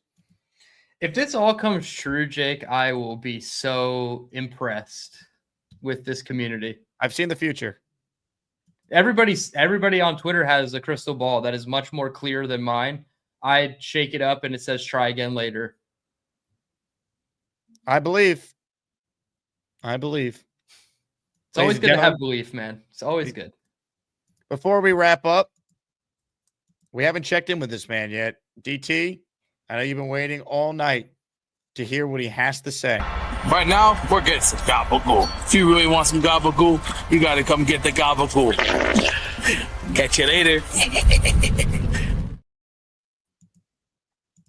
You like these goals? Hey, nice look there, Dylan. Not bad. Happy New Year to you. And this is what we're gonna do. See that quote right there? Time to man up and grow some balls. Aaron Glenn better get his head out of his butt and stop sniffing the cocaine out of his ass.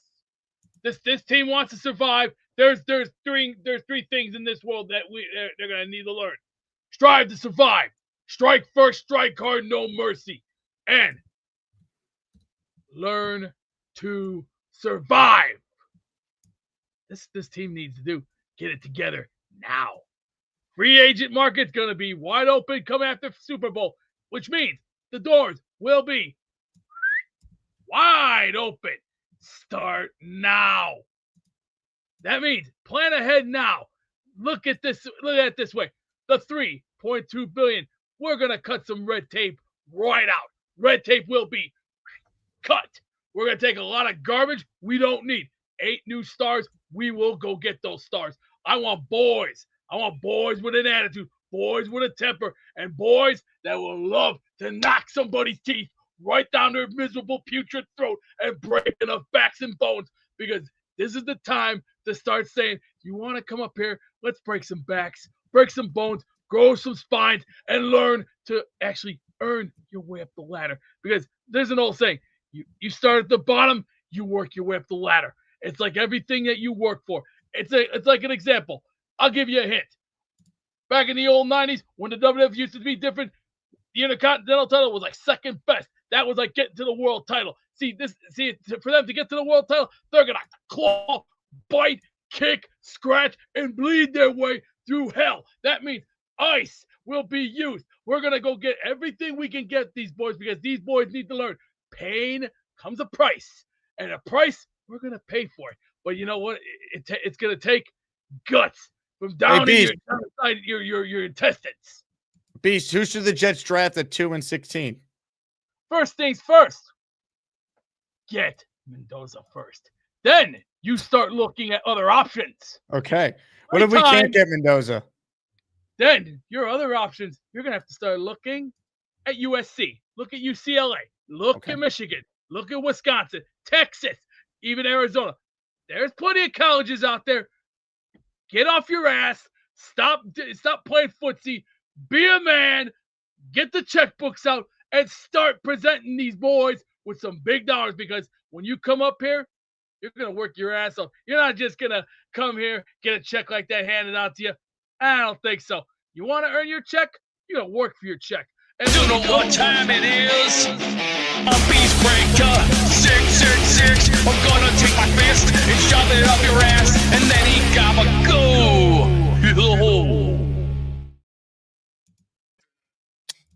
Covered a lot of ground there, DT. I think Beast has a plan, at least concepts of a plan. I want to see it enacted. What type of plan do you believe more in, the Jets plan or the Beast plan? The Jets plan. Really? Because even if it goes bad, you can still make it good because of the draft. we got the 6. We accomplished a lot today. We started the March for Arch movement. We got the 69th team working on Tomlin. I'm confident. And by the way, the shirts are live, everyone. I'm glad last week and this week we have a different Jake. Yeah, I'm all positive about the Jets now. I can't not be positive. People think I'm too negative. Well, if you're negative because you believe it, then you're just being Jake, right? Mm-hmm. But if you're positive because you believe it, you're also just being Jake. So yeah, no, I'm positive. It's unfortunate we got to sit through hell for one more year, but I see the light at the end of the tunnel. Hell yeah. Remember that note card I told you I wrote in like 2023? Jets or draft. Man, I made the wrong mistake. I picked the Jets. Should have made it a draft content only. Ladies and gentlemen, our last super chat from Wrongverve. I want to march for the rights to Arch shirt in preparation for his inevitable trade demand if we draft him. Oh, boy. Love it. That'd be hilarious, right? They tank for Arch and just band up to get him. It's like he's not playing for the Jets. Yeah, they get a bounty if they did that. Yeah, for sure. And again, we'd find the optimism in it, the silver lining, and we'd have Julian Sayin and every other draft pick in the class. Because if somebody's trading up for Arch Manning, it's probably, copious amounts of draft picks. That's right. The memberships and super chats won't load, but Boomtown, I did see you gifted one, and it went to the Real Dixon Cider. So thank you very much to Boom for entering the raffle. We're gonna do the Rex football raffle on the morning show tomorrow. So we gave people this show and then tomorrow's show their chance to enter. DT, before we run, plug your channel and we'll get out of here. Yes, sir. At Dylan Tereman on YouTube, as you see it down on the bottom. The flagship show, the Dylan Tereman Football Show, which is also available in audio-only format in Believe in Jets, BLEAV. You don't have to believe in the Jets, but you got to believe in DT. Come support on the audio-only side of things. Believe in Jets. It's available on Spotify, iHeartRadio, Apple Podcasts, wherever you get your podcasts. And then we also have Draft Talk with DT. A new episode 8, will be dropping tomorrow live shortly after Jake's PM show. We will be discussing Trinidad Chambliss, my now quarterback 3, versus Ty Simpson, my now quarterback 2. We are going to put them through the ringer, compare and contrast, line them up, all 10 traits that I base my quarterback evaluation off of, give a final tape grade for Chambliss and a final tape grade for Ty Simpson, see exactly where I think these guys stack up. And that's going to be episode 8 of Draft Talk with DT. So come hang out tomorrow afternoon or evening. Yeah, I mean, look, Dylan's as good on the draft as anyone. So, like, I mean, you got to be a part of it. There was another thing I wanted to bring up to you. Have you decided on a name? Because I've been really pushing the DT experience, but I don't know if it's been official yet. Yeah, no, the Dylan Tereman football show. I think it's easy. It rolls off. It's DTF show for those of the Jersey Shore kind, right? We grew up in that era, the Jersey Shore. Where's the beach? So I like the DTF slogan. So it is. I think it's Dylan Tereman football show. I also got some exciting news. Congrats to JD Surf City on being the first Asmaniac to purchase a Tank for Arch t-shirt. That's amazing. JD, I'm giving you 5 raffle tickets for that as promised. That's awesome. Anyone who purchases a shirt, we'll give you 5 raffle tickets. I love it. I mean, it started as a bit in show, but we got it. All right. Best fans in sports, man. We find the positives no matter what, Dylan. Absolutely. If it's not the wins, are the wins the friends we made along the way? Is that how that works? So. Is that how that works? My next shirt is the 69th team, by the way. 100% need to make this a t-shirt. This will sell out in seconds. Oh yeah, this is a hit. Unbelievable. On that note, that does it. I've talked enough today. I've done like 4 shows. Dylan, you're the best. Always appreciate you joining us, man. Thank you. Yeah, appreciate you, Jake. As Maniacs, we're all in this together, guys. We can laugh, we can cry, but at least we're doing it all together. Hugs for everybody. Woody, you know all that well. All right, I'm going to get out of here with one short clip I want to play. Ladies and gentlemen, thank you again for watching, and we will be back tomorrow morning. Be excited. We got a first-time guest that will make his debut, and I, for one, can't wait. Joining us right now is Gary. Hello, Gary. No, it's Gary's wife. Hi, Bobby. I just got new lipstick. Oh, I'm so happy for you. Oh, I'm so happy for you. Bobby, don't you think I'm pretty? I know Sarah's pretty, but you love me too, right? Okay, let's get back to Jake. Oh. We're done with this. This is creepy. You want to see creepy? That's my husband. Creepy. Jake, why you do this to us? Man, this is like embarrassing. Don't be embarrassed. I mean, being embarrassed is waking up next to boxing gloves every morning. No, I'm just saying. Aren't you not creepy with me next to you? Creepy? Oh my God, no, Bobby. I mean, do you see who I sleep next to every night? I mean, that's creepy. Jake always does this to people. He did that to... I love you.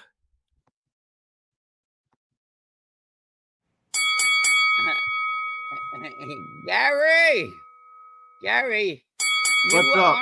You're on for like 2 minutes. You didn't hear that?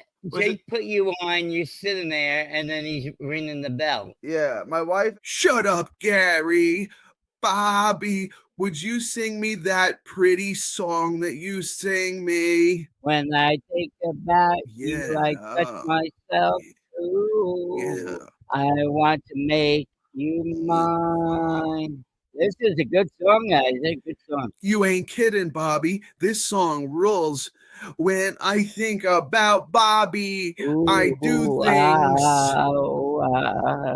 How did I do? Bobby, that was amazing. Weedle beetle, deedle deedle, beedle deedle, deedle beagle.